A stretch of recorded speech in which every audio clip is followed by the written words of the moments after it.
আসসালামু আলাইকুম এভরিওয়ান, সবাইকে স্বাগত জানাচ্ছি 10 মিনিট স্কুলের অ্যাডমিশন প্রোগ্রামের সাধারণ জ্ঞান আন্তর্জাতিক পর্বের আজকের লেকচারে। সুপ্রিয় শিক্ষার্থী বন্ধুরা, আজকে আমরা খুবই গুরুত্বপূর্ণ কিছু বিষয় নিয়ে আলোচনা করব এবং আমরা সবাই জানি বিশ্ববিদ্যালয়ে ভর্তি পরীক্ষার ক্ষেত্রে একেবারে যেই বিষয়টির ক্ষেত্রে আমাদের আন্তরিকভাবে গুরুত্ব প্রদান করতে হয় সেই বিষয়টি হচ্ছে সাম্প্রতিক ইস্যু। অর্থাৎ আমরা যদি একটু অ্যানালাইসিস করি, ক্ষেত্রবিশেষে অনেক বিশ্ববিদ্যালয়ে ভর্তি পরীক্ষায় সাম্প্রতিক অংশ থেকে প্রায় 50% প্রশ্ন চলে আসে। সুতরাং খুব স্বাভাবিকভাবে তোমরা বুঝতে পারছো যে অ্যাডমিশন প্রোগ্রামের ক্ষেত্রে আমাদের এই সাম্প্রতিক ইস্যুগুলো নিয়ে খুব ভালোভাবে মনোযোগ দিয়ে বুঝতে হবে। এবং একটু বলে রাখা ভালো, 2020 সালের যে একটি অবস্থান থেকে আমরা যেহেতু বিবেচনা করছি, আমরা কিন্তু 2020 সালে কি কি ঘটেছে সেই বিষয়গুলো নিয়েই কিন্তু আমরা শুধুমাত্র আজকে পড়বো না, একই সাথে আমরা এটিও জানবো সাম্প্রতিক দশকের ক্ষেত্রে কোন কোন বিষয়গুলো সবচেয়ে গুরুত্বপূর্ণ এবং কোন কোন বিষয়গুলো এক্ষেত্রে আমাদের জানার জন্য খুবই গুরুত্বপূর্ণ। এবং একটু বলে নেওয়া ভালো, আমরা অনেকগুলো ইস্যু হয়তো সামনে দেখতে পাবো, সেই ইস্যুগুলো কিন্তু একটু ব্যাপ্তিমূলকভাবে জেনে নেওয়াটা আমাদের জন্য উচিত। কারণটি হচ্ছে এই ইস্যুগুলোর পার্সপেক্টিভ থেকেই কিন্তু আমরা জাজ করতে পারবো আমাদের সংজ্ঞাভিত্তিক এমসিকিউ যদি আসে সেখান থেকে যাতে আমরা সঠিক উত্তরটি দিতে পারি। সংজ্ঞাভিত্তিক এমসিকিউ কিন্তু আমি আগেও বলেছি, আমি এখনো বলছি, অনেক সময় একটি কনসেপ্ট কি সেটি নিয়ে কিন্তু প্রশ্ন আসে এবং সেটার প্রায় 1 থেকে 2 লাইন সমপরিমাণ একটি অপশন থাকে, সেই অপশনগুলো আমাদের বুঝে নিয়ে অ্যান্সার করতে হয়। সুতরাং অনেক সময় দেখা যায় আমরা শুধু এক বাক্যে তথ্য জানলেই হবে না, আমাদের একই সাথে কিন্তু এটিও জানতে হবে সেই তথ্যের ব্যাকগ্রাউন্ড কিংবা হিস্ট্রিটা আসলে কেমন। সুতরাং শিক্ষার্থী বন্ধুরা, আমরা কালক্ষেপণ না করে সরাসরি আমরা আমাদের আজকে আলোচনা শুরু করবো। এবং আলোচনা শুরু করার আগে প্রথমেই বলে নিচ্ছি, তোমাদের সাথে আজকে আমি রয়েছি আকিফ মাসুমি। আমি জাহাঙ্গীরনগর বিশ্ববিদ্যালয় থেকে আমার পড়াশোনা শেষ করেছি। আমরা খুব স্বাভাবিকভাবে আজকের টপিকটা দেখতে পাচ্ছি সাম্প্রতিক আন্তর্জাতিক, এবং এই সাম্প্রতিক আন্তর্জাতিক যে সকল ইস্যুগুলো রয়েছে সেই সকল ইস্যুর পার্সপেক্টিভ থেকেই মূলত আমাদের আজকের মৌলিক আলোচনাগুলো সন্নিবেশিত হবে। এবং আমরা এটি বোঝানোর চেষ্টা করব কিভাবে এই আন্তর্জাতিক ইস্যুগুলো বর্তমানে একটি বড় আকার ধারণ করেছে এবং সেখান থেকে কোন কোন সেন্টেন্স বা কোন কোন তথ্যগুলো আমাদের জন্য খুব ইম্পর্টেন্টলি জানা দরকার এবং সেই বিষয়গুলো আমরা ব্যাখ্যা সহকারে বোঝানোর চেষ্টা করব।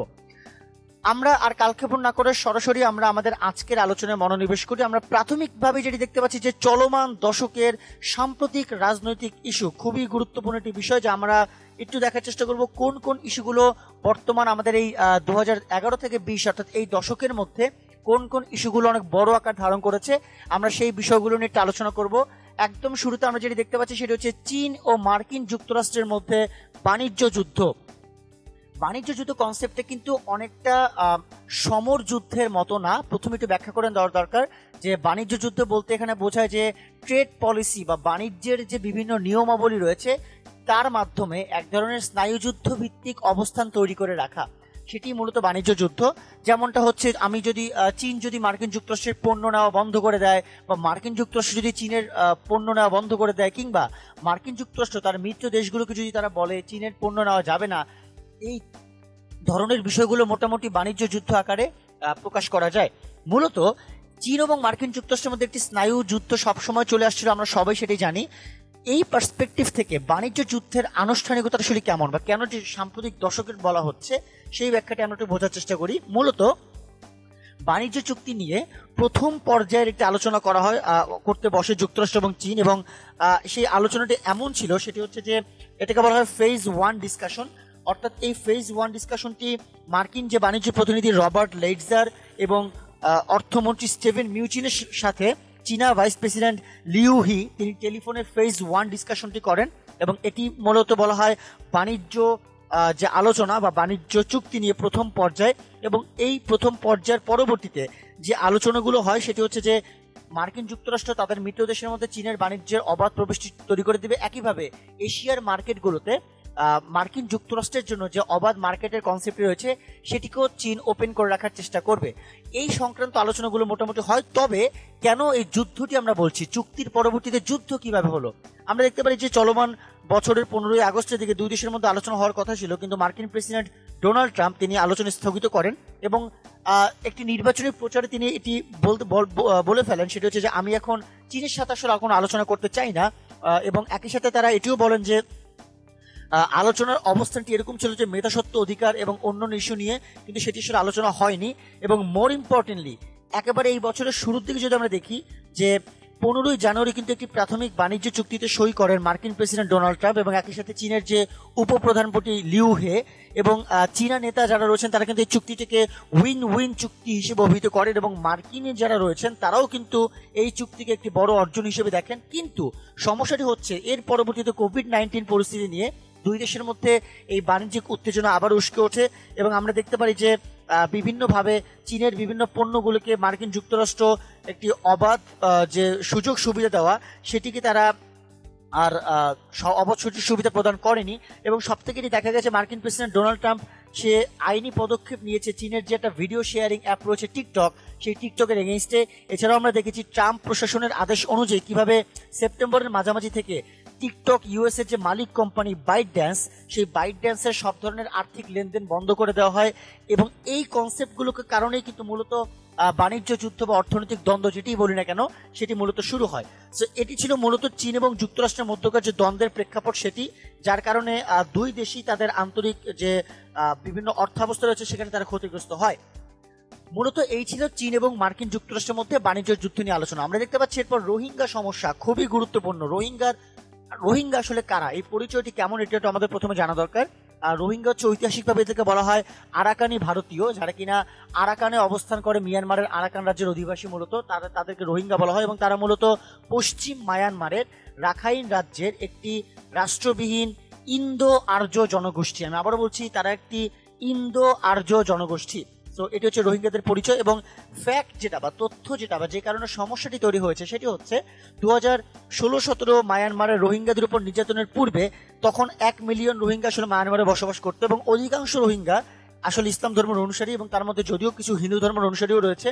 আমরা দেখতে পাচ্ছি 2013 সালে জাতিসংঘ রোহিঙ্গাদেরকে বিশ্বের অন্যতম নিগৃহীত সংখ্যালঘু জনগোষ্ঠী হিসেবে উল্লেখ করেছে এবং এটিও আমরা দেখেছি যে অতীতে যদি আমরা তাকাই 1982 সালে বার্মিজ নাগরিকত্ব আইন অনুসারে এই রোহিঙ্গাদের নাগরিকত্বকে অস্বীকার করা হয়েছে এবং আমরা এটিও দেখতে পাচ্ছি কিভাবে করে রোহিঙ্গাদের যে জাতীয়তা অর্জনের একটি সম্ভাবনা রয়েছে সেই সম্ভাবনা কার্যকর কনসেপ্টটিকে প্রত্যাখ্যান করা হয়েছে এবং আমরা মোর ইম্পর্টেন্টলি রোহিঙ্গাদের সমস্যাগুলোকে যদি আমরা সাল ওয়াইজ দাঁড় করাই যে কোন কোন সালে তারা নির্যাতিত অবস্থাটিকে ফেস করেছে, তাহলে আমরা দেখতে পাবো যে 1978 সালে, 1991 বা 92 সালে, 2012 সালে, 2015 সালে কিংবা 2016-17 সালের দিকে তারা বিভিন্ন সামরিক নির্যাতন এবং দমনের সম্মুখীন হয়েছে। এবং মোর ইম্পর্টেন্টলি জাতিসংঘ এবং হিউম্যান রাইটস ওয়াচ তারা এই যে মিয়ানমারের রোহিঙ্গাদের উপর যে চালানো দমন এবং নির্যাতন এটিকে এক ধরনের জাতিগত নির্মূলতা হিসেবে আখ্যা করে, যেখানে কিনা গণহত্যার মতো অপরাধের তথ্য প্রমাণটি পাওয়া যায়। এবং সুপ্রিয় শিক্ষার্থী বন্ধুরা, আমাদের যেটি জেনে ফেলা খুবই গুরুত্বপূর্ণ, বাংলাদেশ কিন্তু এক্ষেত্রে অনেক বড় একটি অবস্থান তৈরি করেছে, কারণ ম্যাক্সিমাম রোহিঙ্গা প্রায় 9,19,000 রোহিঙ্গা প্রাথমিকভাবে যখন কিনা বাংলাদেশে প্রবেশ করে তখন তারা কক্সবাজারের বিভিন্ন পাহাড়ি উপকূলে তারা আশ্রয় নেয় এবং আমরা দেখেছি পরবর্তীতে কিভাবে বাংলাদেশ সরকার তাদেরকে খুব ভালো একটি বাসস্থান প্রদান করার চেষ্টা করে। তারা কক্সবাজারের টেকনাফ কিংবা উখিয়া ক্যাম্পে তারা বিভিন্ন ক্ষেত্রে তারা হচ্ছে বসবাস প্রদান করার চেষ্টা করে এবং একই সাথে রোহিঙ্গা যারা রয়েছে তাদের মৌলিক চাহিদা প্রদান করা, তাদের খাদ্য সমস্যার সমাধান করা, তাদের খাদ্য ব্যবস্থাপনাকে এনশিওর করা, এই কনসেপ্টগুলিতে বাংলাদেশ সরকার জোর প্রদান করেছিল। সো এই পার্সপেক্টিভ থেকে রোহিঙ্গা সমস্যা যেটি, এই রোহিঙ্গা সমস্যার সাথে বাংলাদেশের যেহেতু একটি গুরুত্বপূর্ণ সম্পর্ক রয়েছে সেই ক্ষেত্রে এটি আমাদের জানা দরকার। পাশাপাশি যেহেতু রোহিঙ্গারা শরণার্থী, আমাদের এটিও জেনে ফেলা দরকার যে শরণার্থীদেরকে নিয়ে সাধারণত যে সংগঠনটি সবসময় কাজ করে থাকে জাতিসংঘে, তারা হচ্ছে UNHCR বা United Nations High Commission of research. তারা আসলে জাতিসংঘের শরণার্থী নিয়ে তারা কাজ করে থাকে এবং আমরা এটি দেখতে পেয়েছি যে জাতিসংঘে যে নিযুক্ত মায়ানমারের তদন্তকারী কর্মকর্তারা তারাও কিন্তু এটি দাবি করেছেন যে মায়ানমার তাদের দেশ থেকে পুরোপুরি রোহিঙ্গাদেরকে আসলে বিতাড়িত করতে চায় এবং সেই পার্সপেক্টিভ থেকে বাংলাদেশ যেহেতু রোহিঙ্গাদেরকে আশ্রয় দিয়েছে এবং এটি বর্তমানে বিশ্বের সবচেয়ে বড় আশ্রয় শিবির, সেই সাপেক্ষে এই সমস্যাটি থেকে প্রশ্ন কিন্তু আসতে পারে দর্শকের একটি ইস্যু হিসেবে, সেটি আমরা জেনে গেলাম। মূলত এই ছিল মোটামুটি রোহিঙ্গা সমস্যা নিয়ে আলোচনা। আমরা এরপর যেটি দেখার চেষ্টা করবো সেটা হচ্ছে ব্রেক্সিটটি খুবই গুরুত্বপূর্ণ ব্রেক্সিট ইস্যু এবং এটি খুবই আলোচিত ইস্যু। প্রথমে আমাদের জানা দরকার ব্রেক্সিটটা আসলে কি। ব্রেক্সিটকে বলা হয় ব্রিটিশ এক্সিট বা ব্রিটেন এক্সিট, অর্থাৎ এটি হচ্ছে ইউরোপীয় ইউনিয়ন নামক সংগঠন থেকে ব্রিটেনের যে বের হয়ে যাওয়ার একটি প্রক্রিয়া, সেই প্রক্রিয়াকে ব্রেক্সিট হিসেবে আখ্যা দেওয়া হয় এবং এই ব্রেক্সিট কনসেপ্টটি যেহেতু আমরা সাথে ব্রেক্সিট কনসেপ্টের সাথে ইউরোপীয় ইউনিয়ন নামটি জড়িত। সুতরাং আমাদের একটু জানা উচিত যে ইউরোপীয় ইউনিয়ন আসলে কি। ইউরোপীয় ইউনিয়ন হচ্ছে খুব সংক্ষেপে বলতে গেলে 28টি দেশের একটি অর্থনৈতিক ও রাজনৈতিক জোট, এবং এই জোটের যারা সদস্য দেশগুলো রয়েছে তারা নিজেদের মধ্যে মূলত ব্যবসা বাণিজ্য করে থাকে, এবং তারা আসলে এইসব দেশের নাগরিক যারা রয়েছে তারা জোটভুক্ত যে কোনো দেশে গিয়ে তারা থাকতেও পারে, তারা কাজও করতে পারে। এবং ব্রিটেন 1973 সালে ইউরোপীয় ইউনিয়নে যোগদান করে, এবং তখন এটির নাম ছিল ইইসি তথা ইউরোপিয়ান ইকোনমিক কমিউনিটি। এই সাপেক্ষে আমাদের এই ব্রেক্সিট ইস্যুর দরকার জানা। তো সবচেয়ে বেসিক প্রশ্ন যেটি, সেটা হচ্ছে কেন ইউরোপীয় ইউনিয়ন ছাড়ছে ব্রিটেন, এই কারণটি আসলে কি। সো কারণটি খুব পরিষ্কার। 40 বছরেরও বেশি সময় ইউরোপীয় ইউনিয়নের সাথে থাকার পর 2016 সালের 23শে জুন একটি গণভোট আয়োজন করে ব্রিটেন, এবং সেখানে সে দেশের নাগরিকদের কাছে জানতে চাওয়া হয় যে ব্রিটেনের কি ইউরোপিয়ান ইউনিয়নের সাথে থাকা উচিত কিনা। তো আমরা দেখতে পেয়েছিলাম 52% ভোট পড়েছে ইউরোপীয় ইউনিয়ন ছাড়ার পক্ষে, এবং 48% ভোট পড়েছে ইউরোপীয় ইউনিয়নে থাকার পক্ষে। খুব স্বাভাবিকভাবে ভোটের ফলাফলের মাধ্যমে অনুমান করা যায় যে প্রাথমিক ফলাফলটি নির্ধারিত হয়ে গিয়েছে, কিন্তু তখনই কিন্তু সেটি কার্যকর হয়নি। এই ব্রেক্সিটটি যদি আমি একদম সরাসরি বলে ফেলি, এটি কার্যকর হয়েছে 2020 সালের 31শে জানুয়ারি। ব্রিটেনের যিনি কিনা রাষ্ট্রপ্রধান বরিস জনসন, তার হস্তক্ষেপের মাধ্যমে 31শে জানুয়ারি এই ব্রেক্সিটটি কার্যকর হয়। এই ব্রেক্সিট কার্যকর হওয়ার পূর্বে কোন কোন টার্মগুলো রয়েছে যেগুলো কিনা আমাদের পরীক্ষার জন্য গুরুত্বপূর্ণ, এটি একটু আমরা জানার বা বোঝার চেষ্টা করি। প্রথমত যে টার্মটি আমাদের জানতে হবে সেটা হচ্ছে প্রত্যাহার চুক্তি বা ডিভোর্স চুক্তি বলা হয়। তো প্রত্যাহার চুক্তি আসলে কি? প্রত্যাহার চুক্তি হচ্ছে এমন যে যদি কোনো কারণে ব্রিটেন বের হয়ে যায় তাহলে ইউরোপীয় ইউনিয়নকে তাদেরকে $39 বিলিয়ন অর্থ প্রদান করতে হবে। এছাড়া আরও রয়েছে যে যুক্তরাজ্য বা ব্রিটেনের যেসব নাগরিক ইউরোপিয়ান ইউনিয়নভুক্ত দেশগুলোতে রয়েছে এবং ব্রিটেনে যেই ইউরোপীয় ইউনিয়নভুক্ত দেশগুলো নাগরিক রয়েছে তাদের একটি ভবিষ্যৎ নির্ধারণ করে ফেলতে হবে, এবং নর্দার্ন আয়ারল্যান্ড এবং আয়ারল্যান্ড রিপাবলিকের মাঝামাঝি একটি সীমানা নির্ধারণ নিয়ে জোরদার করতে হবে। তো এটি ছিল মূলত যে প্রত্যাহার চুক্তি। সেই প্রত্যাহার চুক্তিতে পরবর্তীতে ব্রিটিশ এমপি যারা রয়েছে তারা ভোট প্রদান করে, তারা রাজি হয় সেই ইস্যুতে, এবং আমরা পরবর্তীতে দেখতে পেরেছি তারা রাজি হওয়ার পরবর্তীতে ইউরোপীয় ইউনিয়ন তারাও আসলে একমত পোষণ করে।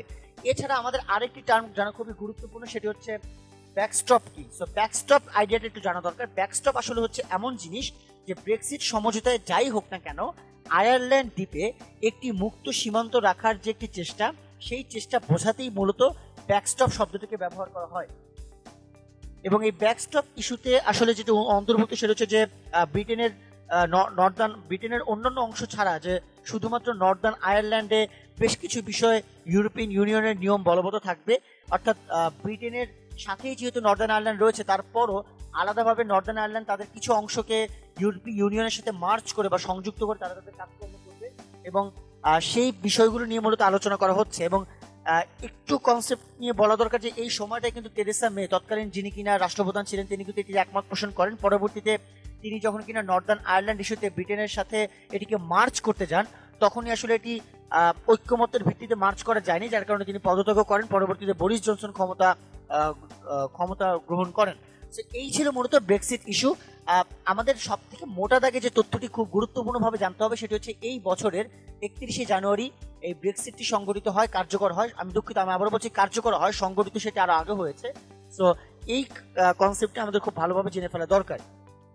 মূলত এই ছিল ব্রেক্সিট ইস্যু। আমরা এরপর দেখতে পাচ্ছি উত্তর কোরিয়ার পরমাণু ইস্যু, বা যেটিকে বলা হয় ট্রাম্প কিম বৈঠক, যেটিকে ঐতিহাসিক বৈঠক বলা হয়। এবং একটু বলে নেওয়া দরকার যে বৈঠকটি যেখানে অনুষ্ঠিত হয় সেটা হচ্ছে ভিয়েতনামের হ্যানয় শহরে। তো এখানে মার্কিন প্রেসিডেন্ট ডোনাল্ড ট্রাম্প এবং উত্তর কোরিয়ার নেতা কিম জং উন তারা আসলে একটি বৈঠক করেন। এবার আমাদের একটু জানা দরকার পরমাণু ইস্যুটি আসলে কেমন।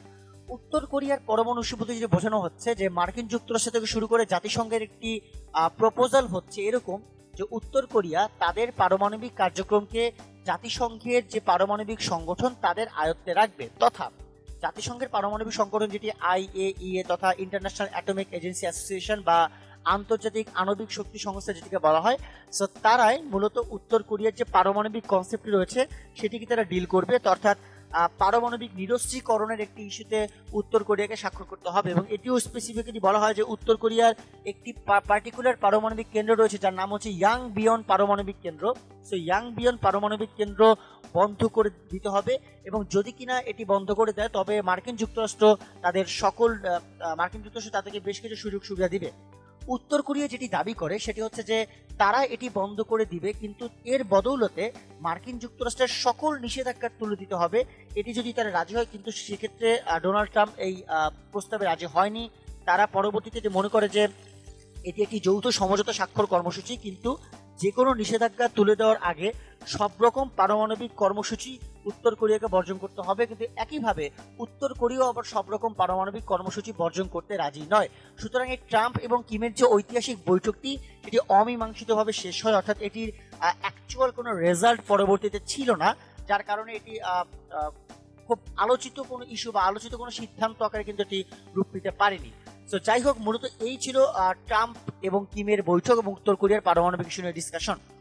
আমরা দেখতে পাচ্ছি জেরুজালেম ইস্যু খুব ইম্পর্টেন্ট একটি বিষয়, এবং একটু জানতে হবে জেরুজালেম ইস্যুটি কেন অনেক বেশি গুরুত্বপূর্ণ হয়ে যাচ্ছে। কারণ হচ্ছে জেরুজালেমকে ইসরায়েল গত 2017 সালের 6 ডিসেম্বর তারা হচ্ছে তাদের রাজধানী হিসেবে ঘোষণা প্রদান করে। এবং সুপ্রিয় শিক্ষার্থী বন্ধুরা, এই ফাঁকে একটু জেনে নাও, ইসরায়েলের পূর্ববর্তী রাজধানীর নাম ছিল তেল আবিব, এবং এটির বর্তমান রাজধানী ইসরায়েল অ্যানাউন্সের পর থেকে এটি হচ্ছে জেরুজালেম। এবং কেন জেরুজালেম ইস্যু নিয়ে দ্বন্দ্বটি আরো ঘনীভূত হয় যখন কিনা মার্কিন প্রেসিডেন্ট ডোনাল্ড ট্রাম্প তিনি হচ্ছেন তেল আবিব থেকে মার্কিন দূতাবাসকে জেরুজালেমে স্থানান্তরের প্রক্রিয়াটি শুরু করেন। সেই সাপেক্ষে এটি আরো ঘনীভূত হয় যে সম্ভবত মার্কিন যুক্তরাষ্ট্র ইসরায়েলের এই জেরুজালেম নামক রাজধানীকে স্বীকার করে নিচ্ছে। এবং মোর ইম্পর্টেন্টলি ইস্যুটি আসলে শুরু হওয়ার অনেক আগে থেকে, এবং আমরা সবাই জানি যে এই ইস্যুটি ইসরায়েল এবং ফিলিস্তিনের মধ্যে একটি দ্বন্দ্ব রয়েছে।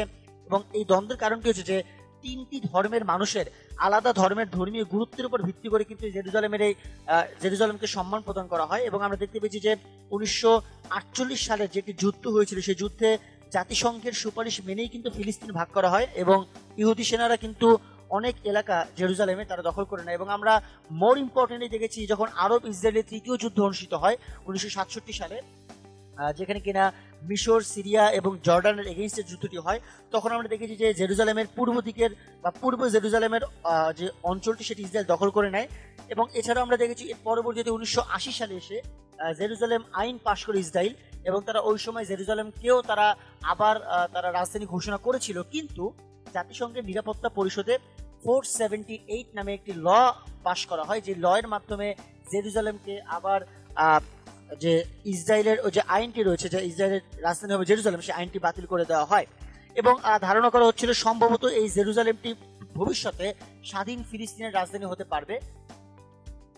সেই সাপেক্ষে আমরা পরবর্তীতে দেখেছি যে আসলে স্বাধীন ফিলিস্তিনের রাজধানী সেটি হয়নি, বরঞ্চ আমরা দেখেছি যে জেরুজালেমে ইসরায়েল দখল করে ফেললো। এবং জেরুজালেমের যে অবস্থান রয়েছে ফিলিস্তিনিদের, সেক্ষেত্রেও বেশ কিছু সমস্যা তৈরি করা হয়। সমস্যাগুলো হচ্ছে এমন যে সেই বাসিন্দাদেরকে অনেক ক্ষেত্রে শরণার্থী হিসেবে বিবেচনা করবে ইসরায়েল, এবং যদি কোনো ব্যক্তি তারা প্রমাণ করতে না পারে তারা অনেক লম্বা সময় ধরে সেখানে অবস্থান করছে, তাহলে তারা সেই বসবাস করার অধিকারটি হারাবে এবং তাদের ভাড়ার চুক্তিপত্র থাকতে হবে। এছাড়াও তারা আরও দাবি করে যে ইসরায়েল যে জেরুজালেম তাদের অবিভক্ত রাজধানী, এবং মোর ইম্পর্টেন্টলি ফিলিস্তিনিরা যদি সেখানে একান্তই বসবাস করতে চায় তবে সেখানে তারা বিভিন্ন শর্ত সাপেক্ষে বসবাস করতে পারে। মূলত এর কারণেই দ্বন্দ্বগুলো আরো বড় আকারে ঘনীভূত হওয়ার অবস্থান তৈরি হয়েছিল। আমরা এরপর যেটি দেখতে পাচ্ছি সেটা হচ্ছে জামাল খাশোগি হত্যাকাণ্ড।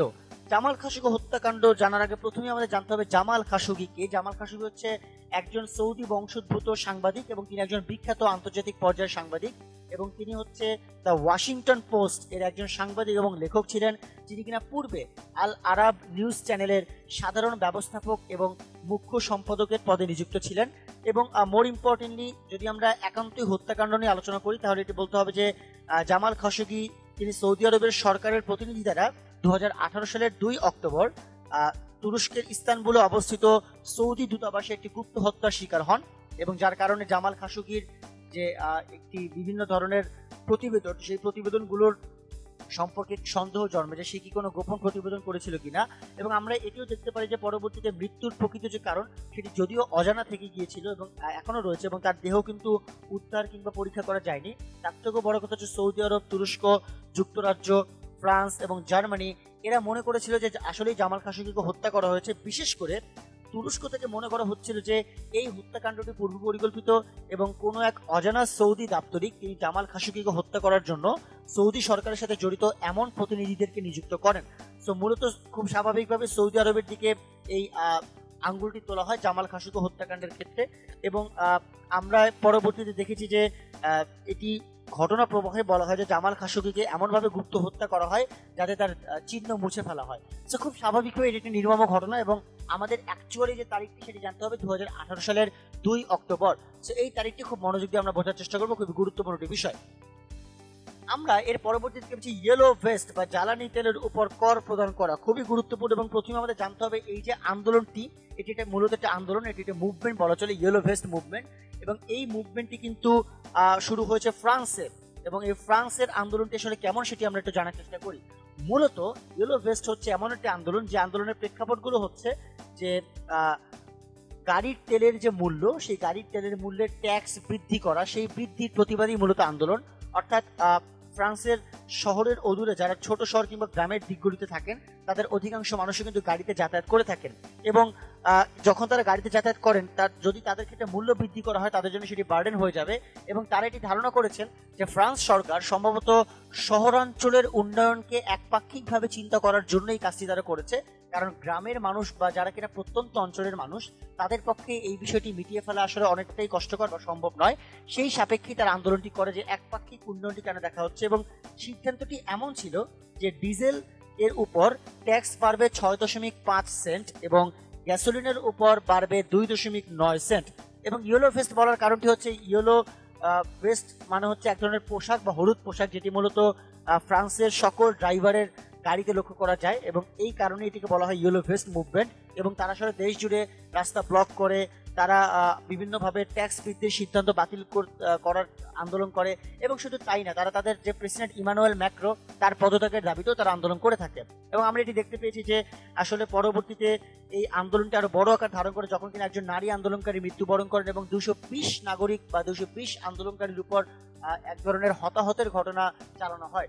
তো এই ছিল মূলত ইয়েলো ভেস্ট বা জ্বালানি তেলের উপর যে বাড়তি কর, সেই বাড়তি কর কেন্দ্রিক যে আন্দোলন সেই বিষয়টি। আমরা এরপরে দেখতে পাচ্ছি দক্ষিণ চীন সাগরীয় উত্তাপ বা দক্ষিণ চীন সাগরের যে সমস্যা সেই বিষয়টি নিয়ে আলোচনা।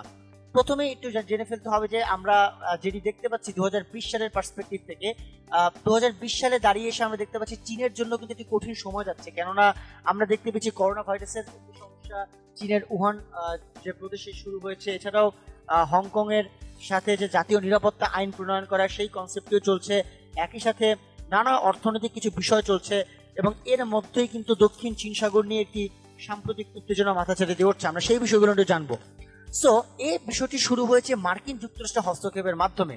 মার্কিন যুক্তরাষ্ট্রে যিনি পররাষ্ট্রমন্ত্রী ছিলেন মাইক পম্পেও, তিনি বললেন যে দক্ষিণ চীন সাগরের যেসব অঞ্চল চীন নিজের বলে দাবি করে তা সম্পূর্ণ অবৈধ। এবং এরপরে দেখা যায় যে দক্ষিণ চীন সাগর নিয়ে চীনের পরিকল্পনা যেগুলো রয়েছে সেগুলোকে আবার সিঙ্গাপুর থেকেও ব্যাখ্যা করা হয়। এবং এটি অবশ্য সত্য কথা যে দক্ষিণ চীন সাগর কিন্তু গুরুত্বপূর্ণ একটা আন্তর্জাতিক নৌ চলাচল পথ, যেখানে কিনা বহু বছর ধরে সাগরের অসংখ্য দ্বীপ, যার মধ্যে প্রবাল দ্বীপ রয়েছে, প্রবাল প্রাচীর রয়েছে, দ্বীপগুলোর বিভিন্ন সম্পদ রয়েছে, সেগুলোর মালিকানা দাবি করে আসছে অনেক দেশ। কিন্তু সাম্প্রতিক বছরে চীন ওই মালিকানার দাবি নিয়ে ক্রমশ তারা সোচ্চার হয়ে উঠেছে। এবং মোর ইম্পর্টেন্টলি আমেরিকার যারা প্যাসিফিক কমান্ডের অ্যাডমিরাল রয়েছে হ্যারিস, তারা বলেছেন যে চীনের যে ঐতিহাসিক প্রাচীর বা গ্রেট ওয়াল, ঠিক তেমনিভাবে তারা চীনা ভূখণ্ডকে সুরক্ষিত করে রাখার জন্য সাগরের ওই এলাকাটিকে তারা সুরক্ষিত করে রাখতে চায়। তো এটি একটি সমস্যা, যে সমস্যাটা দক্ষিণ চীন সাগর থেকে চীন নিজের প্রতি তৈরি করে নিচ্ছে। এবং মোর ইম্পর্টেন্টলি চীন এবং আমেরিকার মধ্যে এই বাদানুবাদটি কিন্তু আরো বিরোধপূর্ণ অবস্থান তৈরি করছে, এবং এই দুই দেশের মধ্যে বাণিজ্য সংঘাত ছাড়াও কিন্তু একটি আঞ্চলিক বিবাদের ক্ষেত্রে লক্ষ্য করা যাচ্ছে। এছাড়াও চীনকে যারা অপছন্দ করে সেই আঞ্চলিক গোষ্ঠীর পক্ষও নিয়েছে মার্কিন যুক্তরাষ্ট্র, যেটি আরো গুরুত্বপূর্ণ একটি বিষয়। এবং এর মধ্যে আমরা কোভিড-19 দেখতে পেয়েছি, এবং করোনা প্রাদুর্ভাব নিয়ে চীন যেভাবে মোকাবেলা করেছে তা নিয়ে ইউএস এর সমালোচনাও চীনকে অনেক বেশি ক্ষুব্ধ করেছে। এবং সব মিলিয়ে এই যে দুই দেশের শক্তিধর একটি সমস্যা, সেই শক্তিধর দুই দেশের সমস্যার উত্তাপটি দক্ষিণ চীন সাগরেও কিন্তু ছড়িয়ে পড়েছে। তো এই ছিল মূলত দক্ষিণ চীন সাগর কেন্দ্রিক যে একটি আলোচনা বা দক্ষিণ চীন সাগর কেন্দ্রিক যে উত্তাপ সেই পার্সপেক্টিভ থেকে। আমরা এরপর দেখতে পাচ্ছি যে ইরানের সাথে বা ইরানের পরমাণু ইস্যু নিয়ে সমস্যাটিকে, এবং খুব স্বাভাবিকভাবে আন্তর্জাতিক ক্ষেত্রে এই কনসেপ্টটিতেও ইরানের পারমাণবিক ইস্যুর সাথে জড়িত আবারও মার্কিন যুক্তরাষ্ট্র। এবং আমরা জানি যে সাম্প্রতিককার ইরানের যে পারমাণবিক চুক্তি থেকে মার্কিন যুক্তরাষ্ট্র নিজেদেরকে প্রত্যাহার করে নেয়, এবং এটি খুবই গুরুত্বপূর্ণ, কারণ হচ্ছে যে তারা এটিও শুধুমাত্র তারা প্রত্যাহার করেনি, তারা এটিও অন্যটি কাজ করে, সেটা হচ্ছে ইরানের সাথে যত ধরনের পারমাণবিক এবং অর্থনৈতিক নিষেধাজ্ঞা ছিল সেটিও তারা আরোপের ঘোষণা দিয়ে দেয়। এবং মার্কিন প্রেসিডেন্টের যে মত সেটা হচ্ছে ইরানের সাথে যদি পরমাণু চুক্তি করা হয়েছে সেটি যদি বজায় থাকে তাহলে এই দেশটি পারমাণবিক শক্তি অর্জন করবে এবং এই ধরনের চুক্তি আসলেই করা উচিত হয়নি। এবং তাদের আরো দাবি হচ্ছে ইরান মূলত সন্ত্রাসবাদকে সমর্থন দেয়, তারা লেবাননের হিজবুল্লাহকে সমর্থন দেয়, ফিলিস্তিনের হামাসকে সমর্থন দেয়, তারা আল কায়দাকে সমর্থন দেয়। এবং ট্রাম্পের মতে যদি তারা এই কনসেপ্টটিকে ইভালুয়েট না করে বা এর এগেইনস্ট না যায় তাহলে সেটা অনেক বড় একটা সমস্যা। এবং এই যে পারমাণবিক চুক্তিকে তারা বিব্রতকর বলেও তারা দাবি করে থাকে। এবং একটু বলে রাখা ভালো যে 2015 সালে অস্ট্রিয়ার ভিয়েনায় ইরানের সাথে কিন্তু এই পরমাণু চুক্তিটি করেন এবং তৎকালীন ইরানের পররাষ্ট্রমন্ত্রী জাভেদ জারিফ তার সাথে কিন্তু এই পরমাণু চুক্তিটি বা 6 জাতি চুক্তিটি সম্পন্ন করা হয়। এবং এছাড়াও বলা ভালো যে 2015 সালে কিন্তু পৃথিবীর অনেক বড় বড় দেশের সাথে কিন্তু ইরান চুক্তি করে, তার মধ্যে ইউএসএ রয়েছে, ইউকে রয়েছে, ফ্রান্স, চীন, রাশিয়া এবং জার্মানিও পারমাণবিক চুক্তি করে ইরানের সাথে। এবং ওই সময় বারাক ওবামা ছিল ইউএস এর প্রেসিডেন্ট। এবং মোর ইম্পর্টেন্টলি ইরান যাতে পারমাণবিক অস্ত্র তৈরি করতে না পারে সেজন্য আন্তর্জাতিক সম্প্রদায়ের পক্ষ থেকে ইরানকে নজরদারির মধ্যে যে রাখতে হবে সেই কনসেপ্ট নিয়েও মূলত মার্কিন যুক্তরাষ্ট্র আলোচনা করে থাকে। এবং ডোনাল্ড ট্রাম্প এটিও বারবার বলেছে তারা নতুন করে একটি অর্থনৈতিক অবরোধ তারা আরোপ করতে চায়। অবশ্য এর এগেইনস্টে ইরানের অবস্থান থেকেও সেম পরিমাণ উত্তাপ সংক্রান্ত আলোচনা লক্ষ্য করে গিয়েছে। যেমন ইরানের মতামতটিও ছিল অনেকটা এরকম যে আসলে যদি কোনো কারণে তারা অর্থনৈতিক অবরোধ আরোপ করে তাহলে ইরানও তাদের ব্যালিস্টিক মিসাইল যে উৎপাদন কার্যক্রম সেটিকে তারা বন্ধ করবে না। তো সেই সাপেক্ষে কিন্তু আমরা এটি পরবর্তীতে দেখেছি যে তারা এই চুক্তিকেও ইরানও তারা ত্রুটিপূর্ণ এবং তারা একপেশে বর্ণনা করে এবং তারাও এখানে কঠোর পরিণতি টাইপের কিছু হুমকি প্রদান করে এবং এটিও কিন্তু এক ধরনের স্নায়ুযুদ্ধ যেটি কিনা আমরা পরবর্তীতে লক্ষ্য করতে পারি। মূলত এই ছিল ইরানের পরমাণু ইস্যু। এবং একটু বলে নেওয়া ভালো, ইরান কিন্তু সিটিবিটি চুক্তি 1996 সালে যেটি হয়েছে সেটিতে তারা স্বাক্ষর করেনি, কিন্তু পরবর্তীতে তারা 6 জাতি চুক্তি স্বাক্ষরের মাধ্যমে জাতিসংঘের যে পারমাণবিক সংস্থা IAEA তথা ইন্টারন্যাশনাল অ্যাটমিক এজেন্সি অ্যাসোসিয়েশন বা আণবিক শক্তি সংস্থা তাদের আন্ডারে এসে কাজ করতে সম্মত হয়েছিল, কিন্তু পরবর্তীতে তারা এই বিষয়টিকে পুনর্বিবেচনার মধ্যে রেখেছে এখন পর্যন্ত। আমরা এরপর দেখতে পাচ্ছি কাতালোনিয়ার স্বাধীনতা ইস্যু। মোর ইম্পর্টেন্টলি আমাদের প্রথমে জানতে হবে কাতালোনিয়ার স্বাধীনতা ইস্যুটি আসলে কেমন। মূলত স্পেনের উত্তর পূর্বাঞ্চলের একটি বৃত্তশালী অঞ্চল হচ্ছে কাতালোনিয়া এবং স্পেন থেকে পুরোপুরি পৃথক হওয়ার জন্য তারা এই স্বাধীনতা ঘোষণাটি করে। এবং তারা স্বাধীনতা ঘোষণার পূর্বে তারা স্পেনের একটি স্বায়ত্তশাসিত অঙ্গরাজ্য ছিল, বর্তমানে তারা তাদের স্বাধীনতা থেকে ঘোষণা করে ফেলেছে। এবং মোর ইম্পর্টেন্টলি যেটি আমাদের জানতে হবে সেটি হচ্ছে যে তারা 2017 সালের 27 অক্টোবর, এই তারিখটা খুবই গুরুত্বপূর্ণ, দয়া করে আপনারা নোট ডাউন করে নেবেন, আমি আবারও বলছি 2017 সালের 27 অক্টোবর এই স্বাধীনতা ঘোষণা করেছে কাতালোনিয়া। এবং তাদের স্পেনের কেন্দ্রীয় সরকারের বাধা উপেক্ষা করে 1 অক্টোবরে তারা যেটি করে একটি গণভোটের আয়োজন করে এবং সেখানে 90% ভোটার কাতালোনিয়ার স্বাধীনতার পক্ষে রায় প্রদান করে এবং এটি কাতালোনিয়ার যে পার্লামেন্ট সেই পার্লামেন্টে অনুমোদন করে এবং স্পেনের সাংবিধানিক যে আদালত সেই পার্লামেন্টকে কিন্তু বরখাস্ত করেছিল। তবে স্পেন সরকার এবং একই সাথে গণভোটকে বেআইনি এবং অসাংবিধানিক হিসেবেও তারা অভিহিত করে। এবং আমরা এটিও দেখেছি যে ভোট দেওয়ার জন্য কাতালোনিয়ার অধিবাসীরা ভোট কেন্দ্রে যাওয়ার চেষ্টা করলে সেখানে স্পেনের পুলিশ বাহিনীও বাধা প্রদান করে, কিন্তু কাতালান কর্তৃপক্ষের দাবি হচ্ছে তারা 90%-এরও কিছু কম মানুষ বা 89%-এর মতো তারা স্বাধীনতার পক্ষে রায় প্রদান করে। এবং এরই ধারাবাহিকতায় মূলত 27 অক্টোবর 2017 সালে কাতালোনিয়া তাদের স্বাধীনতার ঘোষণাটি করে এবং তাদের অবস্থার মতে পার্লামেন্টে স্বাধীনতার পক্ষে 70টি ভোট পড়ে এবং বিপক্ষে 10টি ভোট পড়ে।